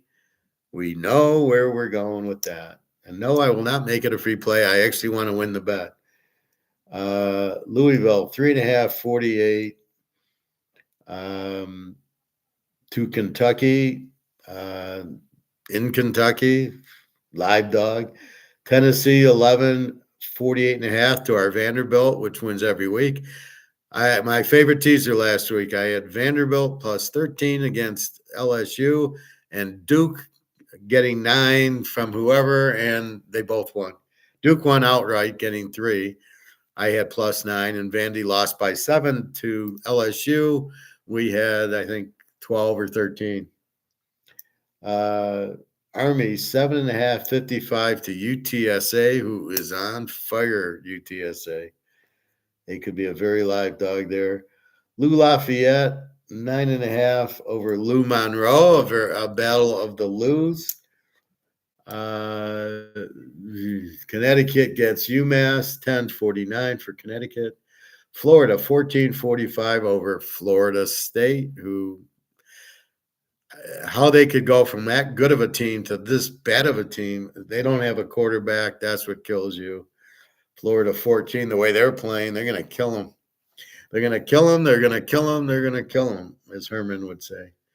Iowa State 351 over Kansas State. Very loud. I love this board. Baylor 1.5, 61 to Kansas, who's beating everybody with their new running back. I love their running back, and I can't think of his fucking name. I had it earlier. Dean, I think. No, Neal. Neal's their running back. This guy looks great. Kansas getting points. Thank you, God. And what can I say? Texas Tech 3.5, 65 to West Virginia. A lot of points. BYU 12.5, 41.5 to Houston. BYU must win if they want to win the division. They've now lost 2 in a row.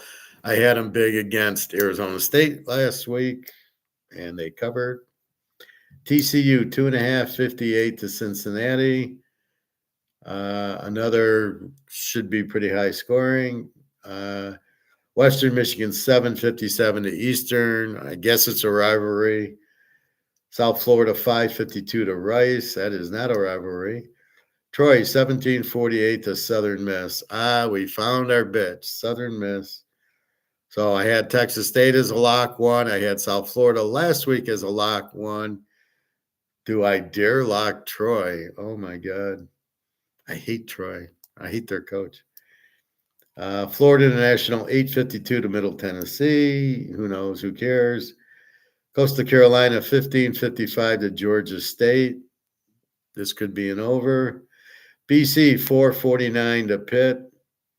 BC's playing well. Pitt didn't have their quarterback. Got killed by Louisville. Quarterback played like 3 or 4 snaps. Without him, they look terrible. Old D 4:58 to Arkansas State. Old D's not bad. North Carolina 3.5 55 to North Carolina State. This is not the rivalry. North Carolina Duke is the Michigan Ohio State. This is, I guess, the Michigan State. North Carolina NC State. Miami 11:67 to Syracuse. Yeah, this 67 could be halftime. Missouri 3.5 54 to Arkansas. Could be a lot of points in this one. God, I'm getting such beautiful matchups. I'm so happy. Michigan State 1:48 to Rutgers. Yeah, this is probably no points here. Penn State 24-50 to Maryland. Penn State at home. It's senior day, and everybody, he's graduated now. He can pay back for the college education. Penn State will kill him. Northern Illinois 13-45 to Central Michigan. Central stinks. Arizona State 8.5, 53.5 to Arizona. Arizona beat them like 62-0 last year. So you have a rare chance of a big revenge game here. Not sure what to do with it. Arizona is starting to score. Arizona State, very solid defense. Notre Dame 7:51 to USC. Man, the way Notre Dame's playing. Granted, they're playing Army and Navy, and they don't do well at SC, but the way they're playing defense and they're really running the ball down everybody's throat, and though you can kill Army, man, Army's defense is so much better than USC's. UCLA 10-46 to Fresno State. Poor Mikey Keene. He just can't win. Alabama Auburn. Alabama 11.5 and 52. What do we think Alabama's mood's going to be after losing 27-3 to Oklahoma at home against Auburn? What do we think they're going to be? Maybe a little pissed off? Maybe a little bit more pissed off? Maybe a little bit more pissed off? They got embarrassed. They're at home. They're going to get booed. They never get booed. Auburn's terrible this year. Yep. This is the game you lock Alabama, not last week. This is what you wait for. Off of a loss, at home, against a weak team. That's kind of what you are waiting for. SMU 13-57 over Cal. Cal's not bad. SMU's really good. Florida Atlantic 2 over Tulsa, 2-57. I have no idea. There's a lot of games. I got another half a sheet. Charlotte 3-57 over UAB. I know Charlotte's a Z team, so I can't imagine they're favored. LTech 12-43 over Tennessee State, who is the Z team, but LTech's nothing great. New Mexico State 3-51 to UTEP. Bunch of Z teams. Western Kentucky 2-61 over Jacksonville State. This should be high scoring. Jacksonville State's high scoring without a defense. Georgia Southern 2.5, 62 to App State. Another high scoring game. I'm getting high scoring games all over the fucking place. See, some weeks, this is what I try to tell you. Some weeks I get bad matchups where I got a good scoring team, like Baylor Houston last week. Baylor was 7, and but I know Houston doesn't score, and they have a pretty good defense. So I couldn't go over. I had a lot of those games. Now I've got Kansas as a dog. I got Alabama off a loss. I got Georgia Southern App State at 62. All these over teams playing. It's a pleasure to handicap this week. Washington State 17-58. Against Wyoming. They'll kill Wyoming. Indiana 28-56 over Purdue. If I was playing free picks, this would be it, but I can't play it because I won't win it. I can't believe we lost Indiana free as they're down 16 points and we're getting 19 and a half or 16 and a half. They lose with 31 seconds left. I mean, I don't know how to make a free pick anymore. They're going to kill Purdue because they need it for the playoff. Purdue's a Z team. Indiana is going to be quite upset. Look for that. They're going to beat them 62-0. LSU 6-47 to Oklahoma. This is Bobby's game right here. Hey Ryan, how are you? Time to stack. Yeah, this is a week to stack the cash. Yeah. This is a beautiful week. I'm seeing I've got a lot of matchups that I love. I didn't do that bad in college. I just the Alabama game and the Texas State game, but I hit BYU, the Duke, the Vandy, the Kansas, boom, boom, boom. I was hitting quite a few games. We lost, the bigger ones, but I hammered a lot of the other ones. So it was a frustrating week. Just choosing the wrong games to lock instead of locking Kansas and BYU, which was the easier lock. I went with Alabama. But yeah, this looks like this is a very good week. So again, I'll have Thanksgiving games, the pros on Thursday, and Friday there's a ton of college, and then I'm reading the Saturdays. So Bobby, for you, LSU 647 to Oklahoma. Oklahoma is on cloud nine after beating Alabama at home. They won't even know they're playing LSU. They're going to walk through the LSU is going to kill them. This is the typical letdown that I warned you about. Sky high for Alabama, and they beat them. And then, boom. And I think we saw it with Ole Miss beating Georgia, and the next week they didn't show up. Ryan, I bet big on the losers, unfortunately. Well, that happens. We went on then there was Denver, Detroit on Sunday. So hopefully you bet big on that one and got some of the money back because those were the locks for Sunday. So, the locks are very confident plays, and I want you to bet more on them. So you should have made some money back Sunday. But yeah, it was a very strange Twilight Zone week for some of these. If Alabama lose 27-3 to anybody, I mean, they could go play half the pro teams and not lose 27-3.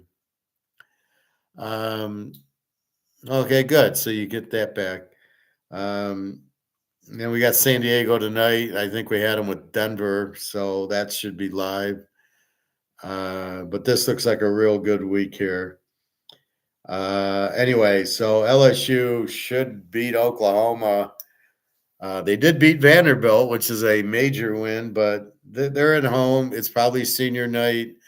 Oklahoma, off the win of Alabama, has to be flat. Oregon, 18-50 over Washington. God, I love this play. Oh, my fucking God. Who kept Oregon out of the playoffs? Washington. Washington didn't beat them once. They beat them twice last year. This is double revenge. It cost Oregon the playoff.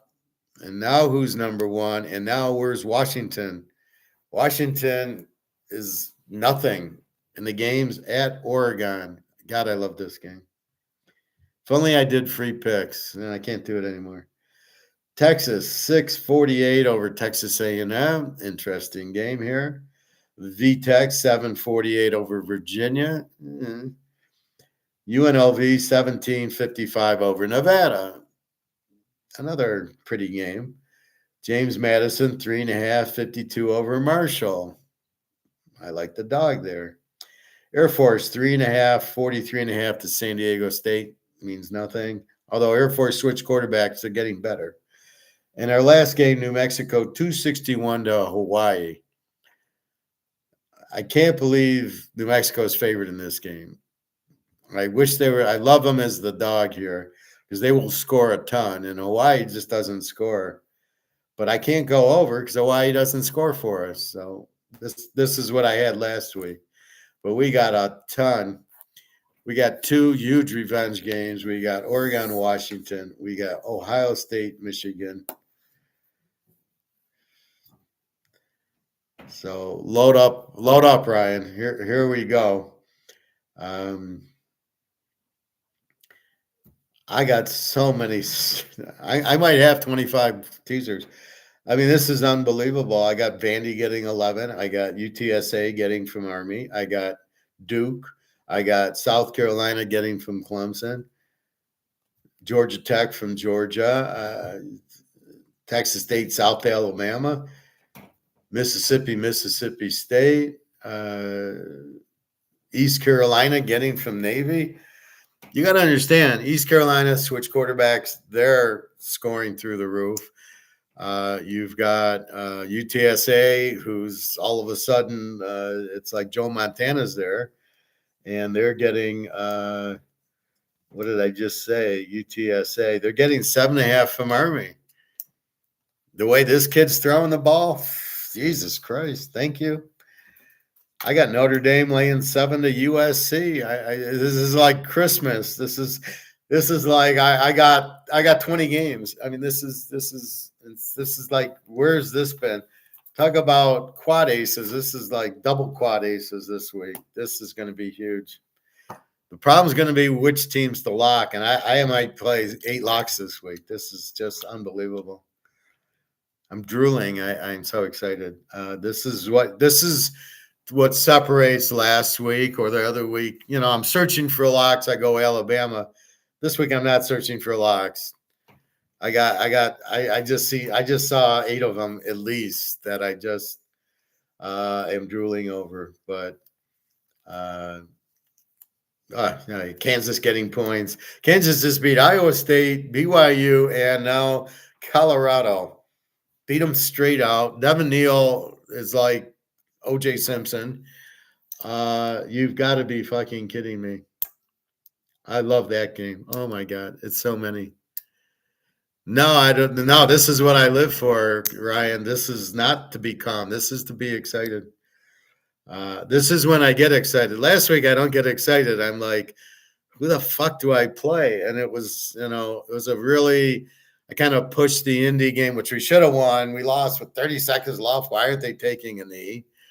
And again, plays like that. But, then you don't lock the Kansas game with the BYU game. That was the lock.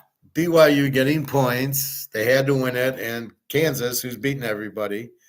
And I had Kansas over. So that should have been the lock. But that's what happens. Some of the weeks, you don't lock the right teams, or you press on the lock, or even just the regular bets. But I felt Baylor, and I did play Baylor, and they did win, and they were laying 1 to Houston. But I felt there was something. I'm going through the sheet, and I just see Baylor, and I get this warm, fuzzy feeling. It's like the Twilight Zone when you go through it, and the guy sees the yellow, and he goes, "Oh, that's the horse that's going to win." That's what I was with Baylor. I saw Baylor; they're going to win, and I knew they were going to win. But I didn't lock. I already had my locks played. It was just kind of going through them Friday night or Saturday morning, and I was up at like 8, and I'm going Baylor. I got to play Baylor, and I got to be more patient on my locks, because sometimes I don't want to play them, but I played them, or I got others that I want to lock. That happened the other week when I locked BYU under with Utah. I didn't even see it, and then I dawned on me, and then that was a late lock, and it won. Meanwhile, Detroit and Denver, those were automatic. As soon as I saw them, I knew those were the locks. Detroit laying 1 to anybody? Indy? Really? You're giving me Indy -1. I'm listening to BetMGM, and they're all betting Indy plus 7.5, and I'm thinking, what a bunch of fucking idiots. You don't see, those are the guys that when we're playing roulette and red's hitting, those are the guys that play black, even though red's hit 10 times in a row. me and you guys, we're all on red until black hits. We go with the thing. That's what I do. Who's hot? I'm playing who's hot, or I'm playing against the Z team. And then you have the,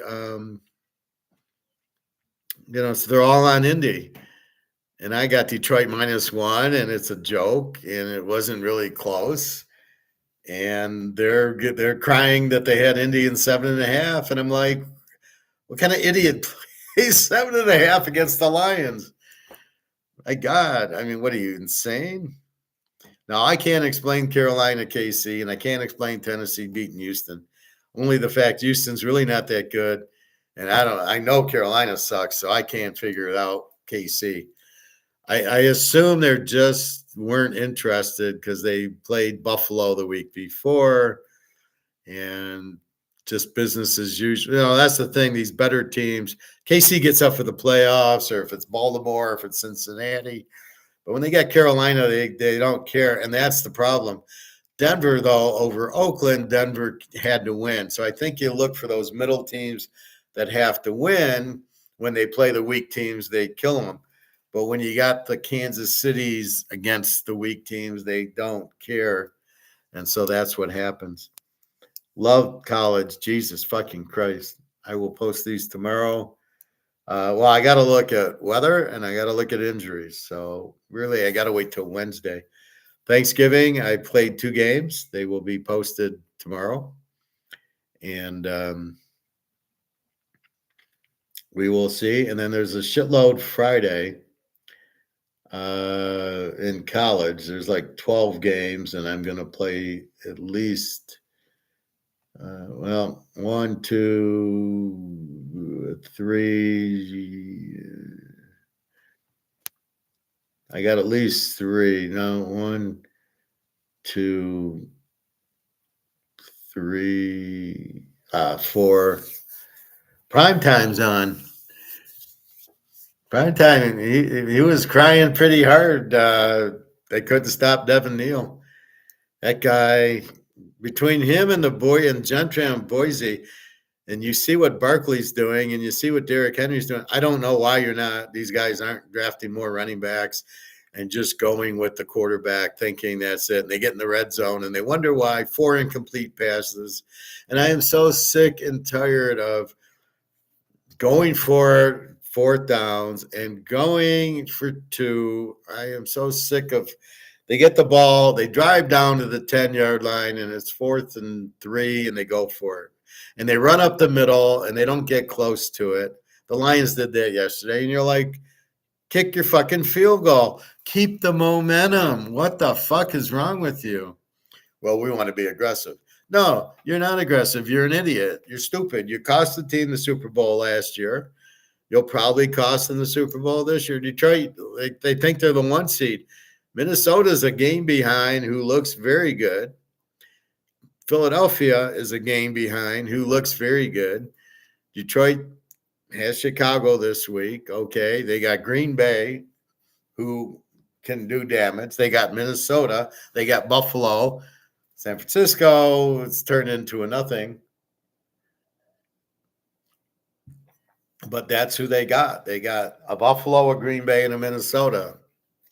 So they're not necessarily the 1 seed.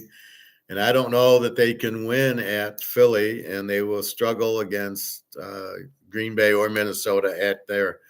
But they act like they're the 1 seed, like they got a 10-game lead. No.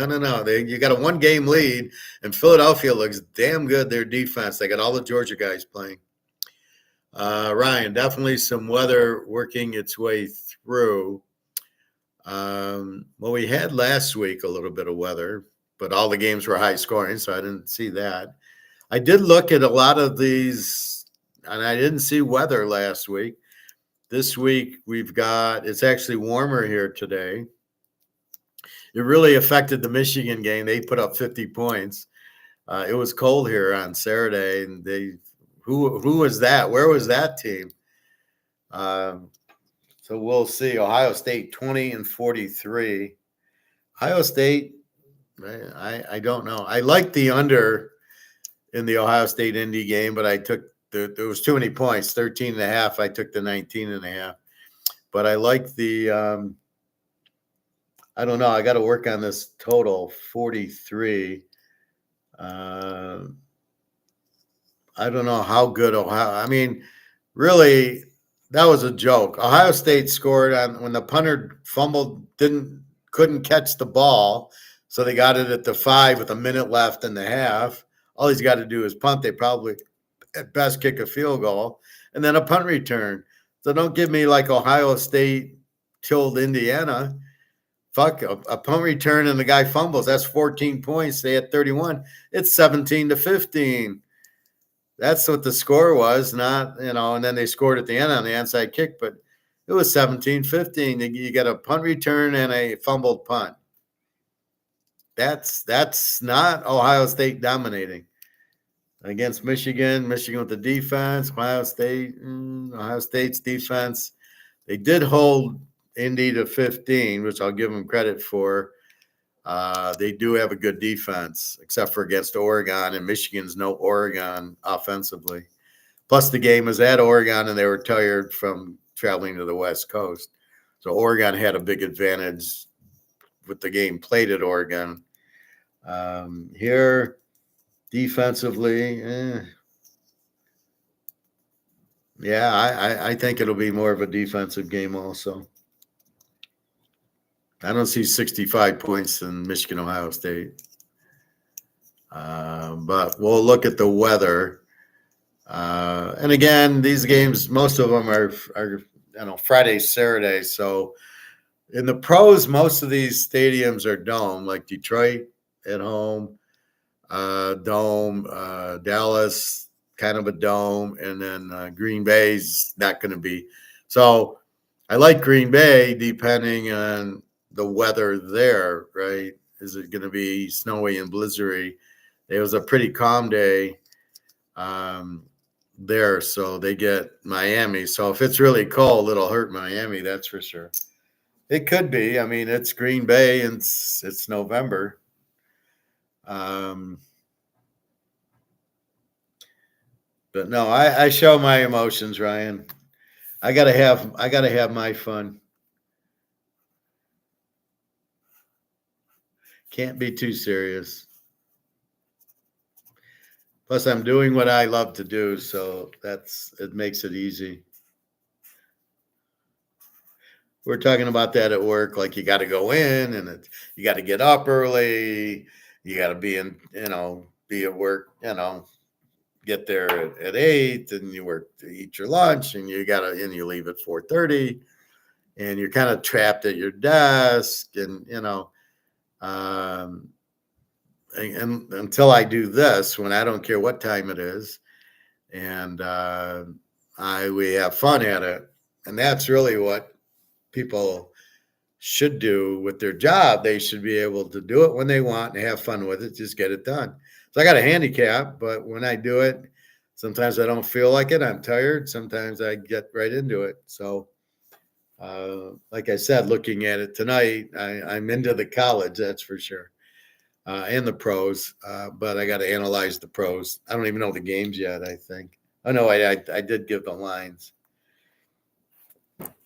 Oh, no, I haven't. I looked at the lines. I haven't written them down yet. I just wrote Thursdays down. So that's what's going on. Let's see what our gold's up to.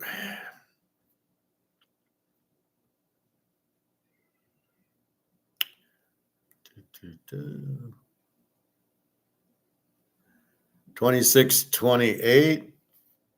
It's $9.55.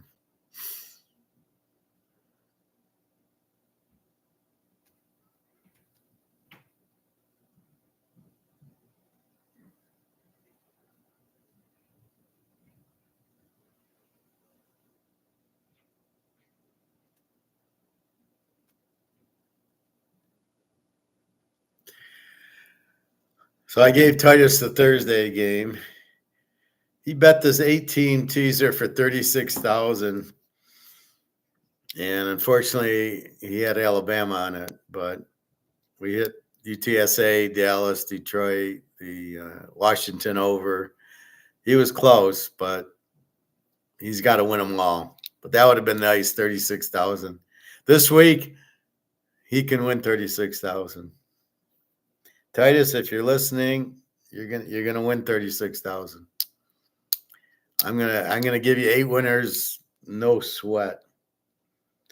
So he goes to Vegas on the weekends, I guess. So he gets there Friday. I told him I'd give him the Thursday games because he doesn't usually get there till Friday. This way he can bet them now when he's there. So I gave him Thursday's games.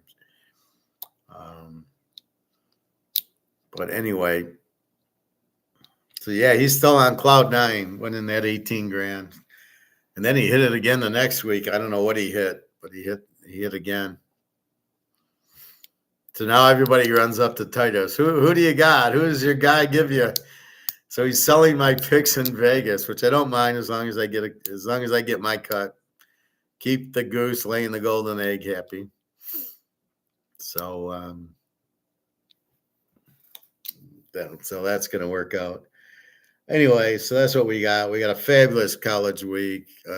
Pros should be good. I know I see about 3 or 4, depending on injuries and weather. So when I give you these things, I haven't checked the injuries. Michigan, Ohio State, I haven't checked the injuries. I haven't checked the weather. So this seems like a low 43 total. It might be a weather in Ohio State, Michigan. But it is revenge. Oregon is revenge. So you got to keep in mind, you got Alabama off a terrible loss, and you got Oklahoma off an incredible win that there's no way in hell they're going to even know that they're playing LSU. LSU's going to kill them. They have no idea. They were so sky high, but that ain't going to work against LSU. Bobby will be there. I was talking about Bobby at work. I was getting coffee or something, and some guy what were we talking about? I don't remember, gold or something. I says, do you know Bobby Bonilla? He's in my class. He goes, yeah, I heard of him. He had that big contract. He was smart. He's getting a lot more money. And I said, no, it was the stupidest thing he could have done because the money he's getting now, his millions worth maybe 50,000 now because of the inflation. And I told the guy, I told him to get it in gold. And the Mets turned him down and says, no, we're not going to give you $1 million in gold. So I told it to the guy, like, if you're going to do that, because he's getting screwed royally, he'd have been better off getting $35 million in 2000, let's say, than $1 million a year. It sounded good, but now the million's worth maybe 100,000, maybe 10,000, because the value of the dollar is worthless. So the first couple million were millions. Then it went to about $500,000. Now he's barely getting rent for the million. So had he gotten it in gold, or had he gotten it all and turned it into gold, he'd be a mile ahead. Ryan, they used to do that to my dad on the horse betting. He would always, I should sell my picks. Well, that's why I do what I do, because I know that I'm right a whole lot of time. And, it's kind of a hobby. It's kind of a business. But yeah, but I love it. So, and I just had a knack for it. I started like 1969, 1970. I'd go with my dad to my grandpa's, and the Joe Namath was on. This is like 65. Joe Namath would be on, and Bart Starr and the Packers and the Ice Bowl. I remember watching it, and I started betting. I started, Dad, why does this team, who wins, Oklahoma or Oklahoma State? This is when I developed my analytics, or my analytical side. And he said, well, it depends. Sometimes Oklahoma's better, sometimes the state's better. And then I said, how come the team in white always wins? So I'm already catching on at 5, 6 years old who's winning, and that, oh, it's the team in white, and they were the home team. And there was Joe Namath and the Raiders and the Chiefs and Hank and Lenny and the Packers, and you started picking the games and winning.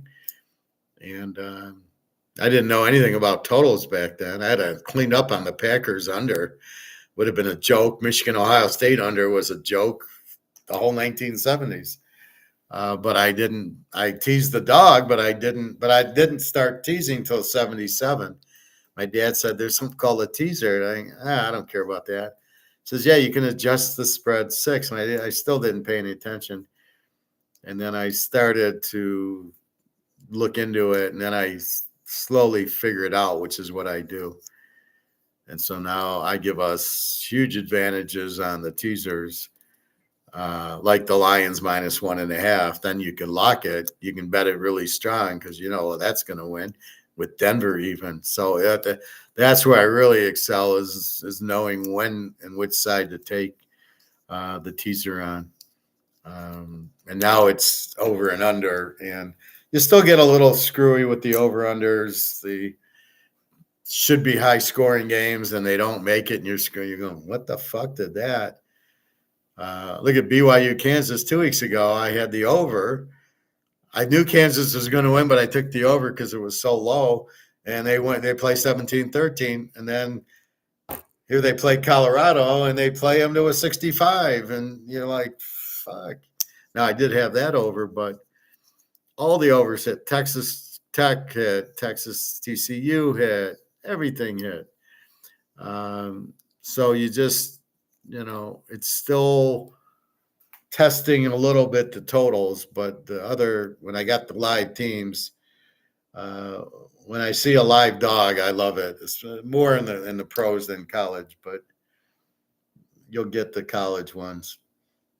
But it's just the feel now of knowing when I got a live dog versus a good favorite, and you go from there. So you start getting the feel of using the 6 points. I know some of you guys want to do 10-point teasers and 12, and I know you're close, so I'll play, a 10-point teaser with you. And I only play 6-point teasers because I'm good enough to figure those out. And I'm not going to bet it unless I have a really strong feeling on it. So that's what I do with it. Yeah, your dad, I mean, he's, believe me, these people want to make money. Like Bitcoin. Bitcoin's about nothing but people have no idea what it is, but know it's going up and want to make money. So they buy it because they go, oh, it's going to go up.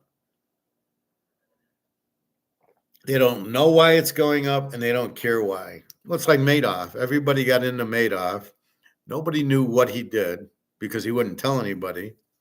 And yet everybody made a fortune pretty much early on because he paid that 15% like clockwork.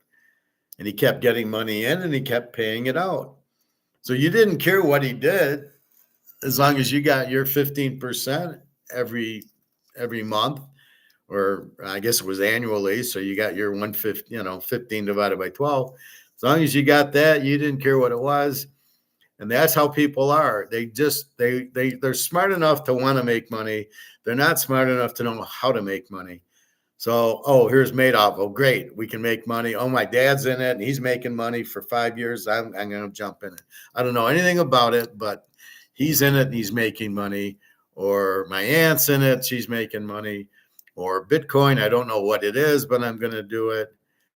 That's why the Ponzi schemes of like OneCoin, when it's not even real, but people are just jumping in it because, I'm going to make money, so I'm going to jump into it. And that's what happens, and that's really the point of it. People are conditioned to be lazy. So you work your job to make money, but then you take your money and you don't put your work into figuring out what to do. So I'm handing you gold because I'm doing all the work, and you don't know what it is. And then I tell you what it is, and I tell you how to do it. But the real key is the dollars going out. And so now you have an education of why you're buying the gold, and it's very clear. And we'll all do very well with it. Because if we don't buy gold, you're totally fucked in the dollar. I mean, the dollar's losing value anyway, so you're stuck holding a zero. So you got to get out of the zero. So you go into the lipo, which is the gold. But you understand why you're in the gold. It's prudent, it's bricks, it's the dollar going out, it can't be inflated, da da da da da. So now you actually understand why you're doing the investment. Half of you probably don't care. You're just buying the gold because I set the table for you and go, you can't stay in the dollar, it's going out. But I'm not selling you and I'm not Ponzi scheming you. I'm telling you what to do. You're the one going out and buying it. You got the gold, so you got it. I buy it. I show you. So you're not being made off. You can see you're not being made off, but you understand what's going on. Then you try to explain it like Bobby does to his daughters. He has no idea how to explain it. And nobody believes him and nobody understands. Well, I can't go to the grocery store. That's the biggest pet peeve I have. I can't go to the grocery store with the gold. Well, how about if it's a Mickey Mantle PSA 9 worth $80,000? You're going to bitch about you can't go to the grocery store with that? I don't think so. Ryan, I often think it's a wealth grab, a good mechanism to steal a lot of money. Bitcoin, yeah, that's exactly what it is. It's the sheep going over the cliff. And you're going to make money. You're going to make money. And everybody runs into it. And if you notice today, it was like 99, and now it's back down to 94. And then here it comes down, and the people who paid 95, 96, 97, and don't tell me nobody did, because it couldn't have went to 98 if nobody bought it at 96 and 97. So somebody who bought it at 97 is going to lose their ass when it goes down to 85. And that was my point I tried to make in class. If for $97,000, I could buy 40 ounces of gold, I could buy the Rolex, or I could buy the Mantle card, and I would not have, no way I'm going to lose. There's no way I'm going to lose money on those. I see a lot of people say they will never sell their Bitcoin. Exactly. That's why I take you to the casino. So you get hot and you hit 13 passes in a row at the crap table. Are you still going to play? You finally 7 out. Are you still going to play? And are you going to play until you've lost all your money? Or you're hitting roulette, you're hitting red, and you start with $1,000 and you're up to 10 grand. Are you never going to stop? Or are you going to, it hit black? Okay, thank you very much. Take your money and go cash it in. That's how a professional gambler does it. You get the streak, and then when it ends, you pick up and you leave, because you know how hard it is to get the streak, because you know the odds. It's very difficult. Even the meticulous thing I put into creating a lock is not easy. A lot of the games I don't play because I don't have the confidence. I don't trust the teams. I don't trust the quarterback or the coaches. So when I finally get the Detroit Denver lock, it's red 10 times in a row when I come up with it. But people, why will they never sell their Bitcoin? See, Bitcoin's supposed to be money, right? It's cryptocurrency. That's what I hear from whatchamacallit, from Luke and from Alex, but nobody's using it as money. People are holding it. They're buying it to make profit. When you get this, do you spend it? Of course. But Bitcoin, nobody spends it. So how can it be money if nobody's going to spend it? You're going to go to the grocery store. Well, I'm not going to use Bitcoin. I don't want to spend it. So that's why it's not money, because the idea of Bitcoin is you buy it and you don't sell it. That's the point of the Bitcoin that people are missing. If you want to do that, buy a fucking Mantle card, buy a Rolex. That's going to go through the roof. Buy your gold and you buy your silver, because those are going to shoot to the moon.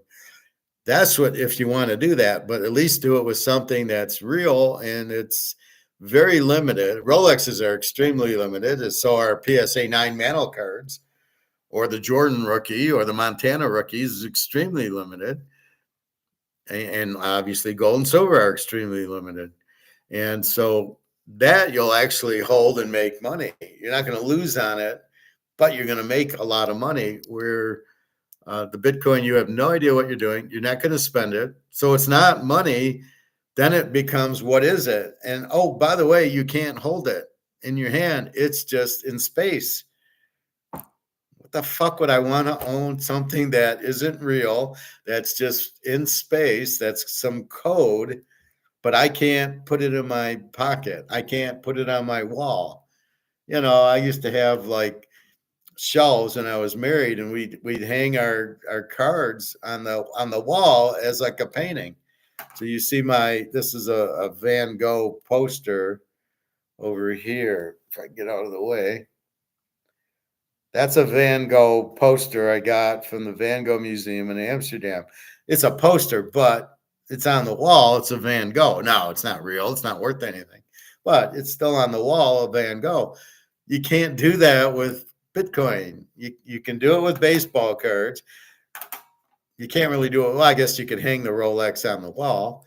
And gold, I can certainly, I wouldn't want to display it for afraid of somebody taking it, but at least you can take the gold, like these casino chips. I can sit there with these casino chips and display them, and at least they're pretty to look at. This one's a very old one. This is the 49er Club. This is a 1950s chip that's worth a pretty penny. This is like one of the really first casinos there. So I got it as an investment. But I mean, I love the Sands. This one I love, and the Caesars, and my DI, where I used to golf when I was like really young. This is when the DI had the golf course. Now it's the Wynn, but it was much better as the DI. But that's the point. At least you can look at it and enjoy the art or the baseball cards or the gold. But you can't do it with Bitcoin. So it loses that aesthetic value. And do you know why it goes up and down? You have no idea. Well, it's limited to 21 million. How do you know it's limited to 20? Because they said it. Oh, we're going to believe whoever did it that it's limited to 21 million, which I don't believe. And then it's even more. It reminds me a lot of Madoff. Watching the Netflix, the guy from Boston who wanted to replicate Madoff and compete with him. And they would say, well, I can't tell you the name of the money manager who's making me 15% every month, but he wants to be anonymous. And he said, if I'm making 15%, I want everybody to know about it. And that's what he said. And it's the same thing with Bitcoin. Who's this Mr. Fuji guy who invented it? You don't even know who it is. It's probably mafia or CIA or some government thing. You probably don't realize what you're getting yourself into. If you notice, it's the only crypto that has a value. I see all these other, it'll show crypto on Bloomberg, Bitcoin 90,000, and all the rest are like 100. And there's like 25 of them. Why is Bitcoin the only one worth anything? Why aren't the other ones worth something? That's the real question that you need to ask. Who the hell is price fixing Bitcoin? And it's a sucker play. It's drawing you in. Maybe it's drawing you into CBDCs where it's getting you comfortable with digital currency. I will never get into digital currency in my life. I want something I can hold. Now, if I can't, I love when I went to the grocery store yesterday and it said no cash. And I'm laughing going, well, what do you think the debit and the credit card are? They're cash. They're just plastic, but they're cash. So I just laugh when I see that. Like, no, it's electric cash versus that, but I can still go to the bank and hold it. And that's really the whole point of it, that people, that's the problem I have with digital. It's not real. What is it? Oh, it's computer code. Oh, why do I want to spend $95,000 on computer code? Well, because it's limited and it's going to go to 1 million. And why? And it's the biggest scam I've ever heard of. I mean, this makes Madoff look like a Boy Scout Bitcoin. But people with Bitcoin are like religious about it. Oh no, it's real money. How is it real money? I know Luke has a hard time with it, but it's not real. It's not money. And as you just pointed out, nobody wants to use it. They just want to hold it. They want to buy it and hold it. They don't want to spend it. So it's not money. The intended purpose of it was money to replace this because they printed it to zero in 2008. That was the point of it, was to get out of the system. But you can't have money without the government. The government must be involved. They're the ones who approve it. So you can't like have money, then it's black market, or it's not, it can never be real money. Ryan, some would say we already use digital money. They never have cash on them. That's not digital, that's electric. Like I was just pointing out, the debit and the credit card are not digital money, they're electric money. You have money in your account. You cannot use the debit card without money in your account. So it's just, instead of carrying the money with you, you have a card that draws into your bank account and takes it. So it is very much real money, as is the credit card is just a loan. Oh, you need $500 to go to Vegas. Okay. Okay, put it on the card, and then, but you got to pay me back, and you're paying me back money. So my question is, when the money goes to zero, what happens to our credit cards? Do we have to pay them back? Because how can we? The money has no value. How am I going to pay you back? Because I can't use money to pay you back. And then what's the value that I owe you? So when it goes to a gold-backed system, although we can't because we don't have any gold, what you owe 10 grand on your credit card, what do you owe? How do you pay them? There's no more money to pay them with. What do you do on your mortgage on your house? Plus the house value goes to zero because it's valued in dollars and there's no dollars for it. So you end up where, uh, you know, that's where gold's going to value the houses. That's why gold doesn't need the dollar. Well, what is Bitcoin going to be when the dollar goes to zero? What is the value of Bitcoin? Zero. What's the value of gold? Oh, I don't know. It'll buy a house. It'll only go up because gold is money and doesn't need the dollar. It happens to be priced in dollars, but it doesn't need to be. Bitcoin does need to be priced in dollars because there's no Bitcoin currency to price it. It's worth for Luke, it's worth 10 tennis rackets or something, right? Luke sells tennis rackets, but it's not digital, it's electronic. There's a big difference. So keep that in mind, because it's coming out of your debit. The debit card comes out of your bank account. The credit card is a loan, not digital money.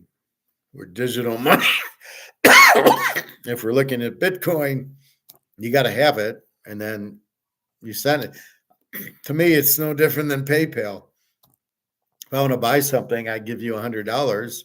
Well, you paid me for football, right? That was not digital, but I don't see the difference between that and digital money.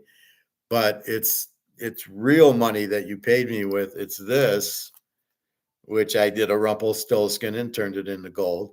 But you paid me in this, even though you didn't give me the money, you gave me electronically the money. And then I went and said, put it in my bank account. And then I went to the bank and took it out. And then I went to the gold store and bought gold with it. So I Rumpelstiltskined it. And that's the difference. If it was digital, I guess I would have to, what do I do with it? What do you do with Bitcoin? You send it to your bank and turn it into cash. So really there's no digital money. It all comes back to this.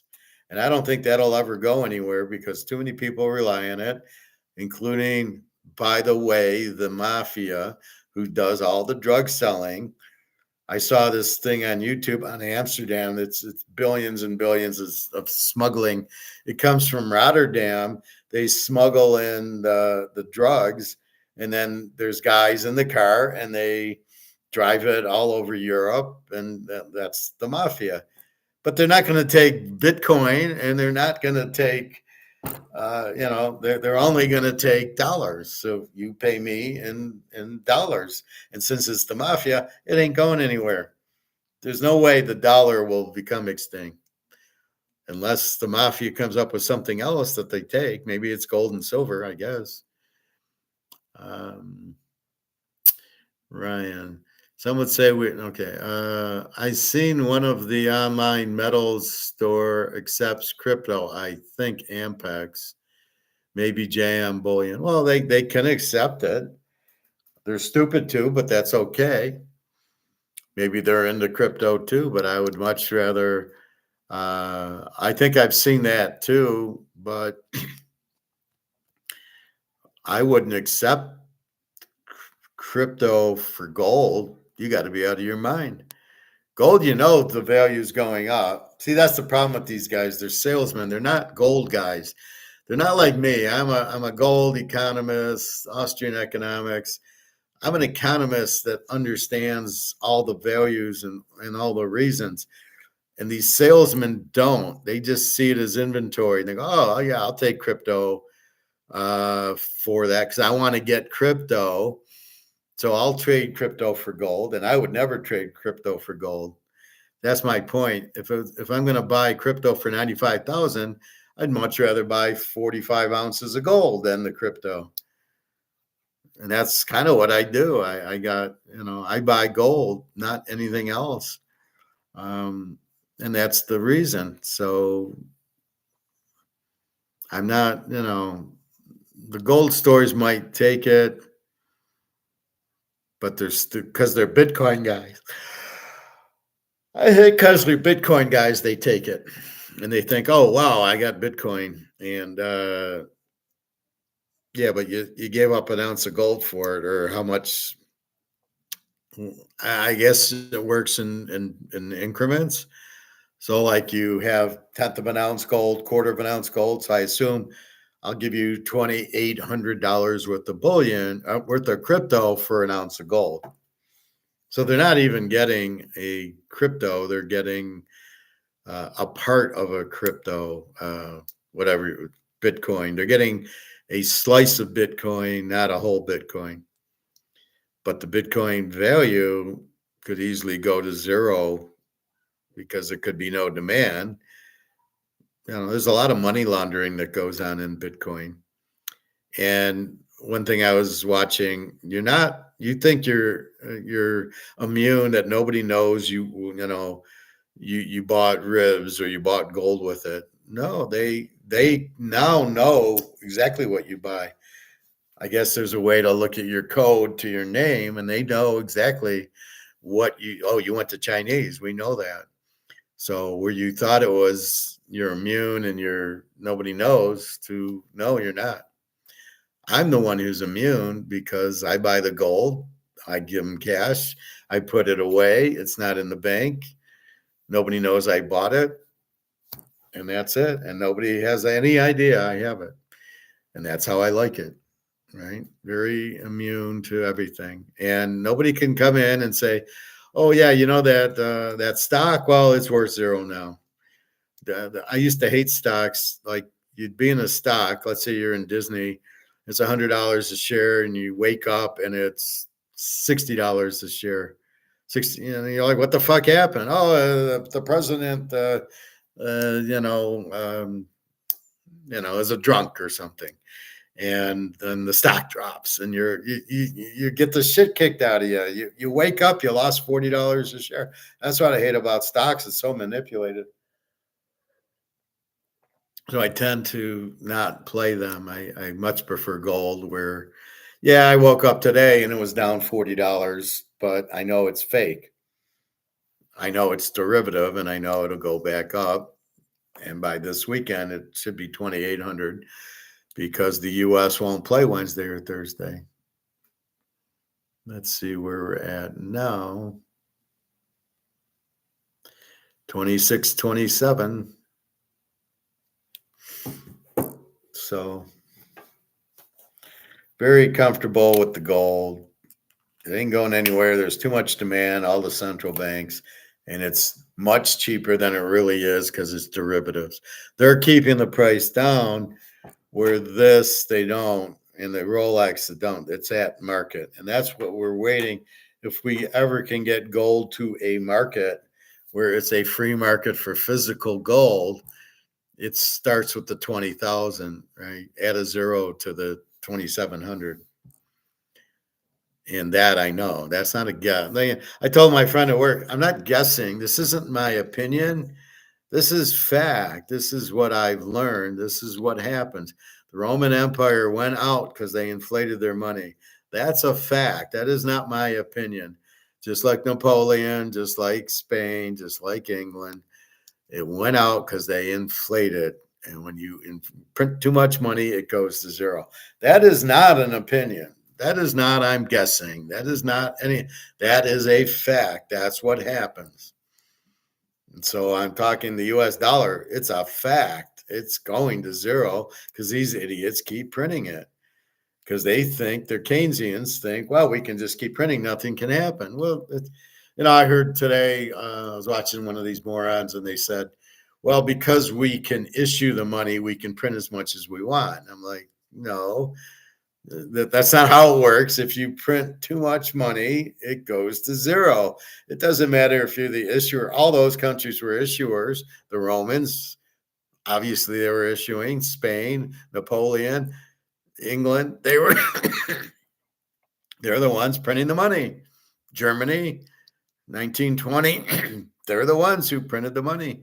So it doesn't matter. I don't know what the issuer is. We're the reserve currency. You can't print. That's why nobody wants it. Everybody's getting out of the Russians, the Chinese, the whole BRICS nations are getting out of the dollar. Every central bank is getting out of dollars into gold because you're printing too much. You're killing the value. And so smart people see that and they go, why? I don't want to hold it.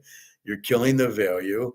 Why do I want to be in something that's losing its value when I can be something that is gaining value, gold and silver, that is extremely limited and everybody wants it. So, I mean, it's very obvious. Here, they don't teach it, so nobody understands it. Well, we're the reserve currency. It doesn't matter. And we got this and that. We're so big. We can't fail, all that bullshit. Meanwhile, those with the gold make the rules. And guess who has the gold? China, then Russia, India, Saudi Arabia. I'm telling you, when Saudi Arabia pulls their money, it's all over. And they're just smiling. They know it too. And because they got a lot of money here. And when they realize the dollar's worthless and they pull $100 billion out of the banks, out of the stock market, that's the crash. And that's what I'm saying. And there's a lot of countries like that, China and England and Germany and probably Hong Kong and Singapore, all those countries. When they start pulling their money out of the dollar because they realize it's worthless, that's what's gonna crash everything. And our economy is slowing down, and the tariffs are gonna kill the economy. So everything they're doing, everything I'm telling you though is fact. It's not, well, I think this will happen. The only thing I think is when will the question is when does it happen? That I don't know. I guess that, well, it should be 6 months or whatever, or with Putin and with BRICS and this and that. That's the guesswork, but it's just a matter of when, not a matter of my opinion, or it really won't happen. Oh no, it will happen. That I guarantee you. Chat disconnected, chat connected. Okay. I had that last time. Who's texting me?